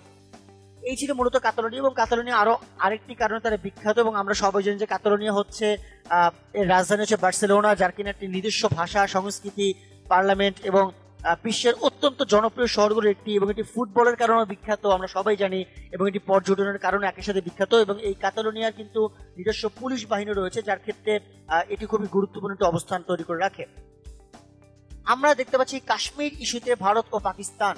সুপ্রিয় শিক্ষার্থী বন্ধুরা, অতীত ইতিহাস নিয়ে একটি কথা বলে নেওয়া ভালো। কাশ্মীর ইস্যুতে কিন্তু ভারত পাকিস্তানের 3টি যুদ্ধ হয়েছে তথা 1947, 1965 এবং 1999 সালে। কিন্তু 2019 সালে এসে এই ভারত পাকিস্তানের মধ্যে কিন্তু আবার নতুন একটি উত্তেজনা তৈরি হয়েছে। কেন এই 2019 সালে আবার এই উত্তেজনা তৈরি হয়েছিল? পাকিস্তান ভিত্তিক একটি জঙ্গি গোষ্ঠী রয়েছে যাদের নাম হচ্ছে জৈশ-ই-মোহাম্মদ। তো তারা একটি হামলার মধ্য দিয়ে এই বছরটি শুরু করে, যার কারণে এই কাশ্মীর ইস্যুটি নতুন করে 2019 সালের আলোচনায় চলে আসে। আমরা দেখতে পেয়েছি ভারত নিয়ন্ত্রিত কাশ্মীরের পুলওয়ামার 22 বছর বয়সী এক তরুণ সেনাবাহিনীর যে কনভয় বিস্ফোরক নিয়ে আত্মঘাতী হামলা চালানো হয়, যেখানে কিনা 40 জন সেনা সদস্য নিহত হন। এবং এই নিহত হওয়ার পরে কিন্তু এই তরুণের ভিডিও পোস্ট করে জানানো হয় যে সে জৈশ-ই-মোহাম্মদের একজন তরুণ এবং সে একজন সেনা। এবং এই হামলার পরেই কিন্তু 1971 সালের পর আবার সীমান্ত অতিক্রম করে পাকিস্তান ভূখণ্ডে অভিযান পরিচালনা করে ভারত। এবং আমরা দেখতে পাচ্ছি 26শে ফেব্রুয়ারি যেটি হয়, ভারতীয় জেট বিমান তারা বালাকোট অঞ্চলে গিয়ে জৈশ-ই মোহাম্মদের প্রশিক্ষণ শিবিরে তারা বোমা ফেলে এবং এই হামলায় ভারতেরও কিন্তু দুটি বিমান বিধ্বস্ত হয়। পাকিস্তান ভারতীয় পাইলটকে আটক করে এবং পরবর্তীতে অবশ্য বালাকোট সংঘর্ষের সময় যে ভারতীয় পাইলটকে আটক করতে পারার যে সুবিধাজনক অবস্থানটি, তারপরও শুভেচ্ছা নিদর্শন হিসেবে পাইলটকে ভারতে ফেরত পাঠিয়ে দেয় পাকিস্তান। এবং সব থেকে ইম্পর্টেন্ট বিষয় হচ্ছে এর মাধ্যমে কিন্তু আমরা দেখতে পেয়েছি যে পাকিস্তান নিয়ন্ত্রিত কাশ্মীরে জঙ্গি গ্রুপগুলোর যে দপ্তর সেটিও পাকিস্তান বন্ধ করে দেওয়ার একটা উদ্যোগ গ্রহণ করে। তো মূলত এই জঙ্গি গ্রুপগুলোর কারণে কিন্তু কাশ্মীর ইস্যুতে এবং পাকিস্তান নতুন করে একটি দ্বন্দ্ব বলবো বাকি একটি উত্তাপ সংক্রান্ত অবস্থানে জড়িয়ে পড়ে। এবং আমরা দেখতে পেয়েছি ভারতের প্রধানমন্ত্রী নরেন্দ্র মোদী, যিনি কিনা একজন ডানপন্থী হিন্দু জাতীয়তাবাদী নেতা, তিনি পুলওয়ামা এবং বালাকোট অভিযানকে এবং উভয় ঘটনাকে নির্বাচনী প্রচারণার সমর্থন আদায়ের জন্য কিন্তু তিনি ব্যবহার করেন এবং তিনি নির্বাচনেও কিন্তু বিশাল জয়লাভ করেন। এটিও কিন্তু এই কারণে ভারতের ইস্যুর কারণে বা ভারতের পার্সপেক্টিভ থেকে রাষ্ট্রীয় ইস্যুতে কাশ্মীর এই হামলাটি বা কাশ্মীর ইস্যুতে পুলওয়ামা হামলাটি খুবই গুরুত্বপূর্ণ অবস্থান দখল করে থাকে। সো আমরা এর পরবর্তীতে যদি দেখতে লাদাখ ইস্যুতে ভারত এবং চীনের যে অবস্থান সেই বিষয়টি আমরা দেখতে পাচ্ছি যে চীন এবং ভারতের সংকটটি কিন্তু নতুন করে আবার ঘনীভূত। আমরা দেখেছি যে অভিযোগটি রয়েছে এরকম যে শান্তি আলোচনার সমঝোতা ভঙ্গ করে চীন সীমান্ত লঙ্ঘন করার চেষ্টা করছে। এবং আমরা দেখতে পেয়েছি যে গত জুন মাসে প্রায় দুই দেশের মধ্যে সীমান্ত সংঘাতে অবশ্য চীনের তরফ থেকে হতাহত সংখ্যাটি প্রকাশ করেনি চীন, এবং মোর ইম্পর্টেন্ট শক্তিধর দেশ তারা তাদের সীমান্ত অতিক্রম করে এবং লড়াই করার জন্য তারা পারস্পরিক অভিযোগ তৈরি করেছে। এবং আমরা এটিও দেখতে পেয়েছি যে সীমান্তের যে অবস্থা সেই অবস্থার স্থিতিশীল চীন স্বীকার করেছে। এবং চীনের পররাষ্ট্র মন্ত্রণালয়ের যে মুখপাত্র তার ঝাও লিজিয়ান তার মতে চীনা সীমান্তকারীরা লাইন অফ অ্যাকচুয়াল কন্ট্রোল মেনে চলে, তারা কখনোই সেই রেখা অতিক্রম করেনি, আসলে ভারত অতিক্রম করেছে। তো যাই হোক, মূলত এই লাদাখ সীমান্তে আমরা দেখেছি যে সীমান্তের দুই পাশে প্রায় এক ধরনের রণহুঙ্কার বা স্নায়ুযুদ্ধ চলেছিল এবং সেটি সাম্প্রতিককালেও চলেছে। পরবর্তীতে আমরা দেখেছি গালওয়ান উপত্যকায় একটি রক্তক্ষয়ী সংঘর্ষের পর ভারতীয় সেনাবাহিনী তারা লাইন অফ অ্যাকচুয়াল কন্ট্রোলে সেনা কমান্ডারদের যে কোনো ধরনের পদক্ষেপ নেওয়ার পূর্ণ স্বাধীনতা প্রদান করে এবং এর মাধ্যমে কিন্তু আরও বিষয়টিকে উস্কে আসে বিষয়টি। এবং ভারতের সেনাবাহিনীর যে রুলস অফ এঙ্গেজমেন্ট বা সংঘাতের নিয়ম, সেই সংঘাতের নিয়ম তারা পরিবর্তন করে তারা বিভিন্নভাবে চীনের সাথে চুক্তি থাকার কারণে অস্ত্র ব্যবহার করেনি এটিও তারা দাবি করে। এবং তারা তাদের নিজেদেরকে অনেক শান্ত দাবি করে এটিও বলে যে চীন তাদের উপর এই হামলাটি প্রদান করার চেষ্টা চালাচ্ছে। সো এই ছিল মূলত লাদাখ ইস্যুতে ভারত এবং চীনের উপর যে একটি উত্তাপীয় বা একটি সমস্যাযুক্ত অবস্থান সেই বিষয়টি। আমরা এই পরবর্তী দেখতে পাচ্ছি ভেনিজুয়েলার সাম্প্রতিক পরিস্থিতি। আমরা ভেনিজুয়েলার সংকটকে আমরা জানতে হবে যে ভেনিজুয়েলার সংকটের প্রথমেই জানতে হবে ভেনিজুয়েলার সংকটটি আবর্তিত হচ্ছে যে মানুষটিকে নিয়ে, তার নাম হচ্ছে নিকোলাস মাদুরো। এবং নিকোলাস মাদুরো তিনি নবনির্বাচিত বা 4ই জানুয়ারি তিনি নির্বাচনে জয়লাভ করেন এবং নিকোলাস মাদুরো সরকার ভেনিজুয়েলার সেনাবাহিনী যারা সেই সেনাবাহিনীর ক্ষেত্রেও তারা অবস্থান তৈরি করেন। এবং বিরোধী দল যারা রয়েছে সেই বিরোধী দলের যিনি রয়েছেন তিনি হচ্ছেন যে স্বঘোষিত অন্তর্বর্তী প্রেসিডেন্ট, তার নাম হচ্ছে জুয়ান গুয়াইদো। এবং তিনি দাবি করেন যে সেনাবাহিনীর উচিত সম্পূর্ণরূপে সংবিধান মেনটেন করা এবং যারা আসলে সংবিধান মেনটেন করছে তারা আসলে তার নিজের দলের অনুসারী। এবং আমরা দেখতে পেয়েছি যে নিকোলাস মাদুরোর দাবি তিনি আসলে ভেনিজুয়েলার বৈধ প্রেসিডেন্ট এবং এটি আসলে সংবিধান অনুযায়ী সম্মত। এবং আমরা এটিও দেখতে পেয়েছি যে যুক্তরাষ্ট্র দেশটির যে বিরোধী দলীয় নেতা গুয়াইদোকে অন্তর্বর্তীকালীন নেতা হিসেবে স্বীকৃতি দেয়। এবং এরপর আমরা এটিও দেখেছি নিকোলাস মাদুরো মার্কিন যুক্তরাষ্ট্রের সাথে সকল পরিমাণ সম্পর্ক বিচ্ছিন্ন করে এবং মিস্টার গুয়াইদোর যে সেনাবাহিনী সেখানে বিভিন্নভাবে তারা নিন্দা প্রকাশও করে। এই কনসেপ্টটি নিয়ে মূলত ভেনিজুয়েলার যে সাম্প্রতিক পরিস্থিতি সেটি উত্তাপ ছড়িয়ে ফেলে এবং আশঙ্কা করা হচ্ছে যে ভেনিজুয়েলাতে সম্ভবত একটি সামরিক অভ্যুত্থান হতে পারে যদি কিনা এটি সামগ্রিকভাবে কন্ট্রোল করা সম্ভব না হয়। সর্বশেষ আমরা আরেকটি গুরুত্বপূর্ণ দেখতে পাচ্ছি ফিলিপাইনের নতুন স্বায়ত্তশাসিত অঞ্চল বংসামরো। এবং বংসামরো খুবই গুরুত্বপূর্ণ কারণটি হচ্ছে যে এটি একটি স্বশাসিত অঞ্চল এবং দাপ্তরিকভাবে এটি মুসলিম মিন্দানাওতে এই বংসামরো অঞ্চলটি পরিচালিত দক্ষিণ ফিলিপাইনের একটি স্বায়ত্তশাসিত অঞ্চল এটি। এবং এটি আসলে মূলত 2019 সালের 26শে ফেব্রুয়ারি এটি কিন্তু স্বায়ত্তশাসিত অঞ্চল হিসেবে আত্মপ্রকাশ করে এবং এর ভারপ্রাপ্ত মুখ্যমন্ত্রী হচ্ছে মুরাদ ইব্রাহিম। এবং বলা হয় যে আসলে বংসামরো আইন পাশ করেই কিন্তু এটিকে করা হয় এবং এটিকে মূলত যখন কিনা 2019 সালের 25শে জানুয়ারি ফিলিপাইন নির্বাচন কমিশন ঘোষণা করে তখন কিন্তু এই বংসামরোর অর্জনের একটি কারণ লক্ষ্য করা যায়। এবং একটু বলে না ভালো, এই বংসামলো অঞ্চল যেটি রয়েছে সেটি কিন্তু মুসলিম নিয়ন্ত্রণাধীন, অর্থাৎ এটি কিন্তু মুসলিম অবস্থান থেকে মুসলিম যারা গোষ্ঠী রয়েছে সেই সংখ্যাগরিষ্ঠ মানুষদেরকে নিয়েই কিন্তু মূলত বংসামলো অঞ্চলটি গঠিত। এবং এখানে মিন্দানাও দ্বীপের যারা অধিবাসী তারাও কিন্তু ফিলিপাইনের এই অঞ্চলটিকে তারা একটি স্বীকৃতি প্রদান করে। সুপ্রিয় শিক্ষার্থী বন্ধুরা, এই ছিল মোটামুটি আমাদের চলমান দশকের সাম্প্রতিক রাজনৈতিক ইস্যুর একটি আলোচনা আমরা যেটি দেখতে পেলাম। এবং মোর ইম্পর্টেন্টলি এখান থেকে কিন্তু অনেকগুলো তথ্য আমরা জানতে পেরেছি সাম্প্রতিক ক্ষেত্রে। তো এই তথ্যগুলো কিন্তু আমাদের মনোযোগ নিয়ে টুকে ফেলতে হবে এবং যেগুলো পরীক্ষা আসার মতো আমাদের সেগুলো পড়ে ফেলতে হবে। আমরা আমাদের পরবর্তী আলোচনা মুভ করে আমরা দেখতে পাচ্ছি করোনা ভাইরাস সংক্রান্ত তথ্য কণিকা। কোভিড-19 বা করোনা ভাইরাস কিন্তু বর্তমান বিশ্বের সবচাইতে আলোচিত বিষয় এবং এখান থেকে যেমন এই এফেক্টিভিটির মধ্যে কিন্তু আমরা এখন পর্যন্ত আক্রান্ত, এখন পর্যন্ত কিন্তু আমরা মুক্ত হতে পারিনি। সেই সাপেক্ষে এটি কিন্তু পরীক্ষার জন্য গুরুত্বপূর্ণ।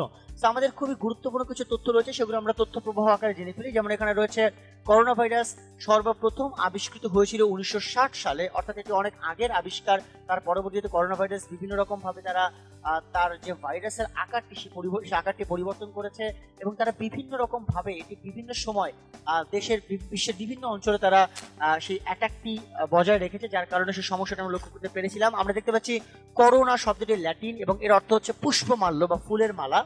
এবং সম্প্রতি করোনা ভাইরাস ছড়িয়ে পড়েছে চীনের হুবেই প্রদেশের উহান থেকে। এই তথ্যটি একটু মনোযোগ সহকারে আপনারা বুঝে নেবেন এবং টুকে নেবেন। আমি আবারও বলছি, সম্প্রতি যেটি করোনা ভাইরাস ছড়িয়ে পড়েছে চীনের হুবেই প্রদেশের উহান থেকে। আমরা পরবর্তী দেখতে পাচ্ছি করোনা ভাইরাসের নাম কোভিড-19 বা যা নোভেল করোনা ভাইরাস নামে পরিচিত এবং এই পর্যন্ত করোনা ভাইরাসের 7টি টাইপ শনাক্ত হয়েছে। খুবই গুরুত্বপূর্ণ একটি তথ্য। এবং আমরা যেটি বর্তমানে দেখতে পাচ্ছি কোভিড-19 এর আপডেট সহকারে বিভিন্ন বিষয় অবহিত করার জন্য যেই সংগঠনটি সবচেয়ে বেশি কাজ করছে তারা হচ্ছে খুব স্বাভাবিকভাবেই ওয়ার্ল্ড হেলথ অর্গানাইজেশন বা WHO। এবং তারা করোনা ভাইরাসকে প্যান্ডেমিক বা মহামারী হিসেবে তারা ঘোষণা করেছে এবং এটি তারা ঘোষণা করেছে 11ই মার্চ 2020 সালে।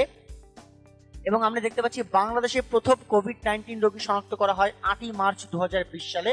সুপ্রিয় শিক্ষার্থী বন্ধুরা, আমরা কিন্তু এরপরে দেখেছি যে বাংলাদেশে কিভাবে কোভিড-19 মহামারী আকার ধারণ করে এবং সেখানেও কেন বিভিন্ন ধরনের স্বাস্থ্যবিধি মেনে চলার ইঙ্গিত প্রদান করা হয়, শিক্ষা প্রতিষ্ঠান থেকে শুরু করে অনেক কিছু বন্ধ করে দেওয়া হয়। তো একটু জানতে হবে আমাদের আরেকটি তথ্য যেটি এখানে উল্লেখ করেনি। বাংলাদেশে প্রথম কোভিড-19 রোগী মৃত্যুবরণ করে 19শে মার্চ 2020 সালে। আমি আবারও বলছি 19শে মার্চ 2020 সালে, অর্থাৎ শনাক্ত করা হয় 8ই মার্চ এবং প্রথম রোগী যিনি মৃত্যুবরণ করেন তিনি হচ্ছে 19শে মার্চ 2020 সালে। আমরা দেখতে পাচ্ছি আমরা প্রতিনিয়ত এই বাংলাদেশের যে কোভিড-19 এর আক্রান্তের সংখ্যা যে সংগঠনের মাধ্যমে জানতে পারি তারা হচ্ছে IEDCR। তো আমরা এটা পূর্ণরূপে জেনে ফেলবো। IEDCR এর পূর্ণরূপ হচ্ছে institute of epidemiology, disease control and research. এবং আমরা এটিও অনেকেই জানি যে IEDCR এর বর্তমান পরিচালক হচ্ছেন professor doctor Mirjadi Sabrina Flora এবং এর সদর দপ্তর হচ্ছে ঢাকার মহাখালীতে। এবং আমরা এটিও জানি যে করোনা ভাইরাস শনাক্তের পরীক্ষার জন্য নাক ও গলার লালার নমুনা সংগ্রহ করা হয় এবং এর মাধ্যমে কিন্তু আসলে করোনা ভাইরাস শনাক্ত করা হয়। এবং এই যে নাক ও গলার লালার নমুনা সংগ্রহ করা হয় এর যে বিশেষ কাঠি, সেই কাঠির নাম সোয়াব স্টিক। এবং এটি বলে না ভালো, করোনা ভাইরাস ছড়িয়ে পড়ে যদিও চীনের হুবেই প্রদেশের উহান থেকে, কিন্তু এটি সর্বপ্রথম ইউরোপের ফ্রান্সে ধরা পড়ে। এবং আমাদের এই করোনা ভাইরাস আক্রান্ত মানুষদের চিকিৎসার জন্য ডাক্তাররা সাধারণত যে ড্রেসটিকে পরিধান করে থাকে সেটি হচ্ছে PPE, যার পূর্ণরূপটি হচ্ছে পার্সোনাল প্রোটেক্টিভ ইকুইপমেন্ট। সুপ্রিয় শিক্ষার্থীর মধ্যে একটু মনোযোগ সহকারে আপনারা লক্ষ্য করবেন যে এর মাধ্যমে কিন্তু আমরা দুটি পূর্ণরূপ জেনে ফেললাম। অনেক সময় আমাদের অ্যাব্রিভিয়েশন কেন্দ্রিক প্রশ্ন কিন্তু আসে। সো অ্যাব্রিভিয়েশন কেন্দ্রিক প্রশ্ন সেটি যদি সাম্প্রতিক ক্ষেত্রে কোনো কারণে চলে আসে, তার মধ্যে সবচেয়ে গুরুত্বপূর্ণ দুটি অ্যাব্রিভিয়েশন আমরা পড়ে ফেললাম। IEDCR যেটি institute of epidemiology, disease control and research, এবং আরেকটা হচ্ছে PPE তথা পার্সোনাল প্রোটেক্টিভ ইকুইপমেন্ট। সো এই ছিল মোটামুটি আমাদের করোনা ভাইরাস সংক্রান্ত তথ্য কণিকা, যেগুলো আমাদের সাম্প্রতিক সময়ের জন্য খুবই গুরুত্বপূর্ণ। অর্থাৎ সাম্প্রতিক সময়ের যে ছড়িয়ে পড়ার পার্সপেক্টিভ থেকে কোভিড-19 এটি সম্পর্কে প্রশ্ন আসার সম্ভাবনা খুবই বেশি। আমরা আমাদের পরবর্তী আলোচনা থেকে যদি মুভ করি, আমরা দেখতে পাবো যে মাস ভিত্তিক সাম্প্রতিক তথ্য প্রবাহ। মোর ইম্পর্টেন্টলি আমরা এখন এই জায়গায় একটু আলোচনা করার চেষ্টা করব। আমরা প্রথমে দেখতে পাচ্ছি যে 3 জানুয়ারি মাস এবং ফেব্রুয়ারি মাসের একটা অবস্থান আমরা দেখতে পাচ্ছি। আমরা প্রাথমিকভাবে যে আলোচনাটি করবো সেটা হচ্ছে জানুয়ারি মাসে। আমরা দেখতে পাচ্ছি 3 জানুয়ারি মার্কিন ক্ষেপণাস্ত্র হামলায় ইরানের দ্বিতীয় ক্ষমতাধর ব্যক্তি কাশেম সোলেমানি নিহত হয়। এটি খুবই গুরুত্বপূর্ণ। কেন, তার আগে একটু বলে নেওয়া ভালো। যখন আপনারা মাসভিত্তিক সাম্প্রতিক তথ্য প্রবাহ পড়বেন, আমি আপনাদেরকে সাজেস্ট করব আপনারা ক্যালেন্ডার ওয়াইজ যদি একটা ক্যালেন্ডার বা একটা বড় ক্যালেন্ডার দাগিয়ে বা একটা পুরোনো ক্যালেন্ডার সেটিকে দাগিয়ে আপনারা পড়তে পারেন, সেটা আপনাদের জন্য খুবই বেটার। এবং আপনারা যদি কোনো কারণে হাইফেন দিয়ে সেই তারিখটির পাশে ঘটনাটি ছোট্ট করে লিখে রাখার চেষ্টা করেন বা নিজেদের মতো করে সাংকেতিকভাবে লিখে রাখার চেষ্টা করেন, তবে সেটি কিন্তু আপনাদের জন্য আরো বেশি উপকার দিবে। তো সেই সাপেক্ষেই প্রথমে আমরা যেটি দেখতে পাচ্ছি যে জানুয়ারি মাসে যেটি সংগঠিত, প্রথমে আমরা পড়েছি যে ইরানের দ্বিতীয় ক্ষমতাধর ব্যক্তি মার্কিন হামলায় কাশেম সোলেমানি তিনি নিহত হন, এবং এটি নিয়ে কিন্তু পরবর্তীতে অনেক সমস্যা তৈরি হয়। ইরান কিন্তু হুমকি প্রদান করে, তারা মার্কিন যুক্তরাষ্ট্রের যে দূতাবাস সেখানে তারা হামলার একটি অবস্থান তৈরি করে, এবং সেইখানে তারা এটিও দাবি করে এই সমস্যাটি নিয়ে বেশ কিছু জল খোলা হতে পারে কিংবা এক ধরনের স্নায়ুযুদ্ধ টাইপের যে সমস্যা সেটিও হতে পারে। এটি হচ্ছে মূলত ইরানের অবস্থান থেকে লক্ষ্য করা যায়। আমরা দেখতে পাচ্ছি 10ই জানুয়ারি ভারতে নাগরিকত্ব সংশোধন আইন কার্যকর হয়। এটি খুবই গুরুত্বপূর্ণ, কারণটি হচ্ছে যে এই যে নাগরিকত্ব সংশোধন আইন বা সিএবি বলা হয়, সো এই সিএবি হচ্ছে উদ্দেশ্য হচ্ছে নাগরিকত্ব আইন সংশোধন, মানে হচ্ছে 1955 সালে যখন কিনা এটি মূলত প্রাথমিকভাবে এটি উত্থাপন করা হয়, এবং উদ্দেশ্য হচ্ছে আফগানিস্তান, বাংলাদেশ এবং পাকিস্তান থেকে যেই পরিমাণ নিপীড়িত সংখ্যালঘু হিন্দু, শিখ, বৌদ্ধ, জৈন, পার্সি এবং খ্রিস্টান এই ধর্মাবলম্বী মানুষরা রয়েছে তাদেরকে ভারতীয় নাগরিকত্ব পাওয়ার সুযোগ দেওয়া হবে। সমস্যাটি হচ্ছে মুসলিমদের জন্য এই জাতীয় কোনো সুযোগের ব্যবস্থা রাখা হয়নি, এবং ভারতীয় আইনে প্রথমবারের মতো ধর্মীয় পরিচয়কে নাগরিকত্ব লাভের একটি শর্ত জুড়ে দেওয়া হয়। এই কারণে কিন্তু এই নাগরিকত্ব আইনটি মোটামুটি একটি বড় আকারের আলোচনায় চলে আসে। আমরা দেখতে পেয়েছি 15ই জানুয়ারি আমরা দেখতে পাচ্ছি চীন এবং যুক্তরাষ্ট্রের মধ্যে প্রথম পর্যায়ের বাণিজ্য চুক্তি স্বাক্ষরিত হয়। সুপ্রিয় শিক্ষার্থী বন্ধুরা, 2020 সালের আলোচিত বিষয়ের মধ্যে এটিও কিন্তু অন্যতম। আমরা একটু আগে আলোচনা করেছি যে ফেজ 1 যে ক্রিয়েটিভ বা ফেজ 1 যে ডিসকাশন সেটি কিন্তু শুরু হয় কবে, সেটি মূলত 15ই জানুয়ারি থেকে শুরু হয়, এবং এই 15ই জানুয়ারি প্রাথমিকভাবে চীন এবং যুক্তরাষ্ট্রের মধ্যে প্রথম পর্যায়ের এই বাণিজ্য চুক্তিটি শুরু হয়। আমরা দেখতে পাচ্ছি 18ই জানুয়ারি যেটি হয় মিয়ানমার এবং চীনের মধ্যে 33টি চুক্তি স্বাক্ষরিত হয়। মোর ইম্পর্টেন্টলি কারণটি হচ্ছে যে এই সময়টিতে কিন্তু চীনের যে স্টেক হোল্ডারটি ছিল সেটি হচ্ছে চীন ট্রানজিট চুক্তি বা one belt one road policy বা যেটাকে বলা হয় বেল্ট অ্যান্ড রোড ইনিশিয়েটিভ, সেটিকে বজায় রাখার জন্য তারা মিয়ানমারের হেল্পটি তাদের প্রয়োজন ছিল। সেই সাপেক্ষেই মূলত আন্তর্দেশীয় চুক্তি হিসেবে দ্বিপাক্ষিকভাবে 33টি চুক্তি চীন এবং মিয়ানমারের মধ্যে স্বাক্ষরিত হয়। আমরা দেখতে পাচ্ছি জানুয়ারির 21 তারিখে মার্কিন উচ্চকক্ষ সিনেটে প্রেসিডেন্ট ডোনাল্ড ট্রাম্পের অভিশংসন বিচারটি শুরু হয়। খুবই গুরুত্বপূর্ণ বিষয়টি, এবং ডোনাল্ড ট্রাম্পের এগেইনস্টে অনেকগুলো অভিযোগ নিয়ে আসা হবে, সেই সাপেক্ষেই মূলত 21শে জানুয়ারি এই অভিশংসন বিচারটি শুরু হয়। আমরা দেখতে পাচ্ছি 31শে জানুয়ারি ব্রেক্সিট কার্যকর হয়, যেটি আমরা অনেক বিস্তারিত আলোচনা করেছি যে ব্রেক্সিটটি কি, কেন এবং কিভাবে এটি হয়েছিল। সো আমাদের জানতে হবে সাম্প্রতিক সময়ের ক্ষেত্রে এই বছরের জানুয়ারি মাসের শেষ দিন অর্থাৎ 31শে জানুয়ারি ব্রেক্সিটটি কার্যকর হয়। আমরা পরবর্তীতে ফেব্রুয়ারি মাসের আলোচনা দেখতে পাচ্ছি যে 1 ফেব্রুয়ারি মালদ্বীপ পুনরায় কমনওয়েলথে যোগদান করে, অর্থাৎ মালদ্বীপ কমনওয়েলথ থেকে বের হয়ে গিয়েছিল, পরবর্তী তারা আবার এই কমনওয়েলথে তারা মূলত যোগদান করার একটি পরিকল্পনা গ্রহণ করে এবং তারা যোগদান করে। আমরা দেখতে পাচ্ছি 3 ফেব্রুয়ারি ডোনাল্ড ট্রাম্প মধ্যপ্রাচ্য শান্তি পরিকল্পনার প্রস্তাব করেন এবং যেটিকে কিনা ওআইসি প্রত্যাখ্যান করে। মূলত ডোনাল্ড ট্রাম্পের এই মধ্যপ্রাচ্য শান্তি পরিকল্পনা ছিল Syria, Iraq, Yemen, Bahrain, Iran, Jordan, Oman এই দেশগুলোকে কেন্দ্র করে, এবং তিনি বিভিন্ন ধরনের সামরিক একটি পরিকল্পনা প্রকাশ করেন। কিন্তু যেই দেশগুলোর এগেনস্টে তারা বা যেই দেশগুলোর সম্পর্কিতভাবে এই মধ্যপ্রাচ্য শান্তি পরিকল্পনা প্রস্তাবিত করা হয় সেই দেশগুলোতে প্রত্যাখ্যান করে। এমনকি ওআইসি তথা অর্গানাইজেশন অফ ইসলামিক কনফারেন্স তারাও কিন্তু এই কনসেপ্টটিকে তারা সম্পূর্ণভাবে প্রত্যাখ্যান করে বা এই পরিকল্পনাটিকে তারা প্রত্যাখ্যান করে। এবং এই মিডল ইস্ট পিস প্ল্যানিং কেন্দ্র করেই ডোনাল্ড ট্রাম্প হয়তো তার যে আপকামিং যে নির্বাচনটি রয়েছে সেই নির্বাচনের একটি পরিকল্পনা তারা সাজানোর প্রস্তাব করেন। আমরা দেখতে পাচ্ছি যে প্রথমে আমরা জেনেছিলাম যে 21শে জানুয়ারি ট্রাম্পের অভিশংসন বিচার শুরু হয়, এবং এখান থেকে কিন্তু ডোনাল্ড ট্রাম্প অব্যাহতি পায়, যেটি তারা পায় 5ই ফেব্রুয়ারি। তথা দেখতে পাচ্ছি আমরা এখানে যে অভিশংসনের বিচারে ডোনাল্ড ট্রাম্পের অব্যাহতি লাভ করা হয়। এই অব্যাহতি লাভের কনসেপ্টটি কিন্তু খুবই গুরুত্বপূর্ণ। আমরা দেখতে পাচ্ছি 17ই ফেব্রুয়ারি সশস্ত্র বাহিনীতে লিঙ্গ বৈষম্য দূর করতে ভারতে সুপ্রিম কোর্টের ঐতিহাসিক রায় প্রদান করা হয়, অর্থাৎ সুপ্রিম কোর্টের অবস্থান থেকে কিন্তু লিঙ্গ বৈষম্য তথা নারী পুরুষ সমানভাবে যাতে সশস্ত্র বাহিনীতে অংশগ্রহণ করতে পারে সেই কনসেপ্টটিকে কিন্তু বাস্তবায়ন করার উদ্যোগটি গ্রহণ করা হয়। আমরা দেখতে পাচ্ছি 20শে ফেব্রুয়ারি মহাকাশে একই সাথে 4টি স্যাটেলাইট উৎক্ষেপণ করে চীন। এটি কিন্তু বৈজ্ঞানিক দৃষ্টিকোণ থেকে বা চীনের যে মহাকাশ কেন্দ্রিক উন্নয়ন সেই সাপেক্ষে খুবই গুরুত্বপূর্ণ তথ্য। আমরা একই সাথে দেখতে পাচ্ছি 24শে ফেব্রুয়ারি মালয়েশিয়ার প্রধানমন্ত্রী মাহাথির মোহাম্মদ পদত্যাগ করেন, সাধারণত মালয়েশিয়ার প্রাণ পুরুষ বা উন্নয়নের একজন স্বপ্নদ্রষ্টা বলা হয় মাহাথির মোহাম্মদকে, যিনি কিনা দ্বিতীয় পর্যায়ে প্রধানমন্ত্রী হয়েছিলেন। তিনি সেই প্রধানমন্ত্রী পদ থেকে পদত্যাগ করেন 24শে ফেব্রুয়ারি।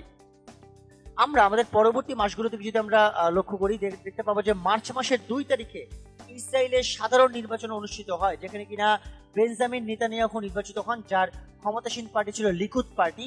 এছাড়াও অন্যান্য অবস্থান থেকেই বেঞ্জামিন নেতানিয়াহু তার আন্তঃদেশীয় একটি যে সাপোর্ট, সেই সাপোর্টটিকেও তিনি ভোগ করতে পারেন।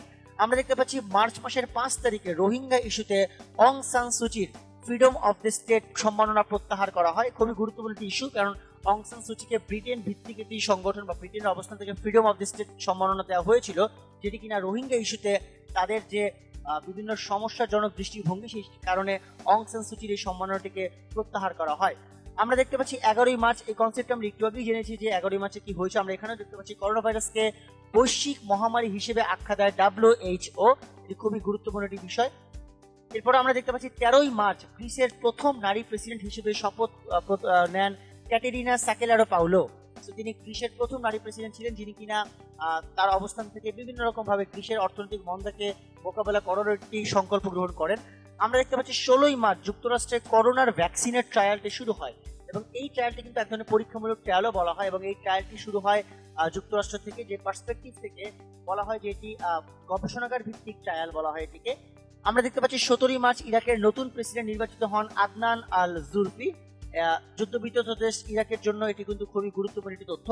আমরা দেখতে পাচ্ছি 20শে মার্চ ভারতে নির্ভয়া ধর্ষণ হত্যা মামলায় 4 জনের মৃত্যুদণ্ড কার্যকর হয়। এটি খুবই আলোচিত একটি হত্যা মামলা ছিল ভারতের পার্সপেক্টিভ থেকে, এবং আমরা গত বছর এই সম্পর্কিত প্রশ্নগত বিভিন্ন বিশ্ববিদ্যালয়ের ভর্তি পরীক্ষার ক্ষেত্রে দেখেছি। সেই সাপেক্ষে আমাদের এটিও যেন গুরুত্বপূর্ণ, এই হত্যা মামলায় 4 জনের মৃত্যুদণ্ড কার্যকর করা হয়। আমরা যদি এপ্রিল মাসের দিকে তাকাই, দেখতে পাবো যে 1 এপ্রিল ক্রিকেটে যে ডিএল বা ডাকওয়ার্থ লুইস পদ্ধতি গ্রহণ করা হয়, সেই পদ্ধতির অন্যতম উদ্ভাবক টনি লুইস তিনি মারা যান। ডাকওয়ার্থ লুইস বলতে বোঝানো হয় যে বৃষ্টি পড়ার পরবর্তীতে একটি কার্টেল ওভারে বা কার্টেল একটি রান টার্গেট করে সেটিং করা হয়, সেই কনসেপ্টই মূলত ডাকওয়ার্থ লুইস সিস্টেম বা ডাকওয়ার্থ পদ্ধতি, এবং এই পদ্ধতির উদ্ভাবক ছিলেন অন্যতম উদ্ভাবক ছিলেন টনি লুইস, তিনি 1 এপ্রিল মারা যান। আমরা দেখতে পাচ্ছি এপ্রিলের 3 তারিখে পিপিইর পরিবর্তে কাচের বুথ স্থাপন করে দক্ষিণ কোরিয়া, একটা ভিন্ন রকম ইনভেনশন তাদের অবস্থান থেকে ছিল, যে ইনভেনশনের পার্সপেক্টিভ থেকে তারা এই উদ্যোগটি তারা গ্রহণ করার চেষ্টা করে। এছাড়াও আমরা দেখতে পাচ্ছি যে 10ই এপ্রিল ইউরোপে ঝড়ো বাতাসে হাজার হাজার পাখির মৃত্যু ঘটে। এটি খুবই গুরুত্বপূর্ণ ইউরোপের যে প্রাকৃতিক পার্সপেক্টিভ বা প্রাকৃতিক বৈচিত্র্য বা ভারসাম্যের দৃষ্টিকোণ থেকে। এছাড়াও আমরা দেখতে পাচ্ছি 13ই এপ্রিল চীনে দ্বিতীয় পর্যায়ের করোনা শনাক্ত হয়, এবং এটি এই অর্থে গুরুত্বপূর্ণ কারণটি হচ্ছে যে চীন তারা সামগ্রিকভাবে এটি মোকাবেলা করার চেষ্টা অনেক আগে থেকে তারা করে আসছিল, এবং দ্বিতীয় পর্যায়ে কিন্তু আমরা তাদের আবার পুনরায় এই উহান প্রদেশ বা চীনের অবস্থান থেকে আমরা করোনার যে ঘন ঘটে সেটি আমরা লক্ষ্য করতে পারি। আমরা এছাড়া দেখতে পাচ্ছি 15ই এপ্রিল দক্ষিণ কোরিয়ায় সাধারণ নির্বাচন অনুষ্ঠিত হয়, যেখানে কিনা মুন জা ইল তিনি দক্ষিণ কোরিয়ার রাষ্ট্রপ্রধান হিসেবে তিনি নির্বাচিত হন। সুপ্রিয় শিক্ষার্থী বন্ধুরা, মূলত কোভিড-19 কারণে কিন্তু ম্যাক্সিমাম ক্ষেত্রে বিভিন্ন শিক্ষা প্রতিষ্ঠান কিংবা বিভিন্ন রাষ্ট্রীয় প্রতিষ্ঠান বন্ধ ছিল, এবং এই কারণে কিন্তু আপনারা দেখতে পাচ্ছেন যে সাম্প্রতিক তথ্যের ক্ষেত্রে সব ম্যাক্সিমাম তথ্য কিন্তু করোনা ভাইরাস কেন্দ্রিক, যেটি কিন্তু খুবই স্বাভাবিকভাবে হওয়ার কথা, এবং সেটি হচ্ছে মূলত। তো আমাদের এই তথ্যগুলো একটু ভালোভাবে মনোযোগ দিয়ে জেনে ফেলা লাগবে।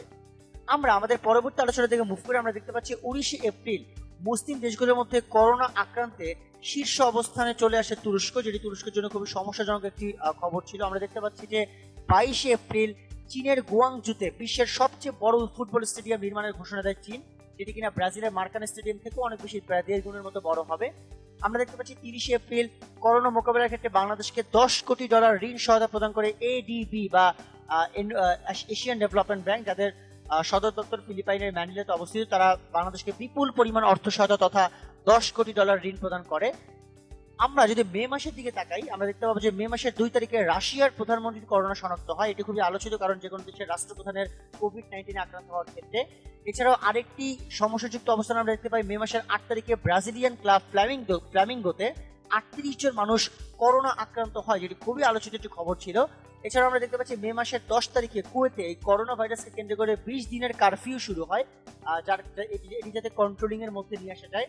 আমরা দেখতে পাচ্ছি মে মাসের 16 তারিখে রুয়ান্ডা গণহত্যা, যেখানে কিনা হুটু এবং টুটসি নামক এই দুটি অধিবাসী সংযুক্ত ছিল, সেই রুয়ান্ডা গণহত্যায় অভিযুক্ত একজন 26 বছর পর সে আটক হয়। এছাড়া আমরা দেখতে পাচ্ছি 17 মে আফগান প্রেসিডেন্ট আশরাফ গানি তিনি ক্ষমতা ভাগাভাগির চুক্তিতে স্বাক্ষর করেন, যেটি কিনা আফগানিস্তানের অভ্যন্তরীণ ক্ষেত্রে খুবই গুরুত্বপূর্ণ ছিল। আমরা দেখতে পাচ্ছি 21 মে ডোনাল্ড ট্রাম্প তিনি উন্মুক্ত আকাশ চুক্তি প্রত্যাখ্যান করেন। তার মানে তিনি প্রত্যেকটি দেশের একটি আকাশ সীমার যে প্রস্তাবনা, সেই প্রস্তাবনা তিনি ঐক্যমত্য পোষণ করেন। আমরা দেখতে পাচ্ছি মে মাসের 22 তারিখে একটি সমস্যাযুক্ত বিষয়, পাকিস্তানের PIA বিমান প্রায় 99 জন আরোহী নিয়ে বিধ্বস্ত হয়, যেটি খুবই মর্মান্তিক একটি তথ্য ছিল আমাদের সকলের জন্য।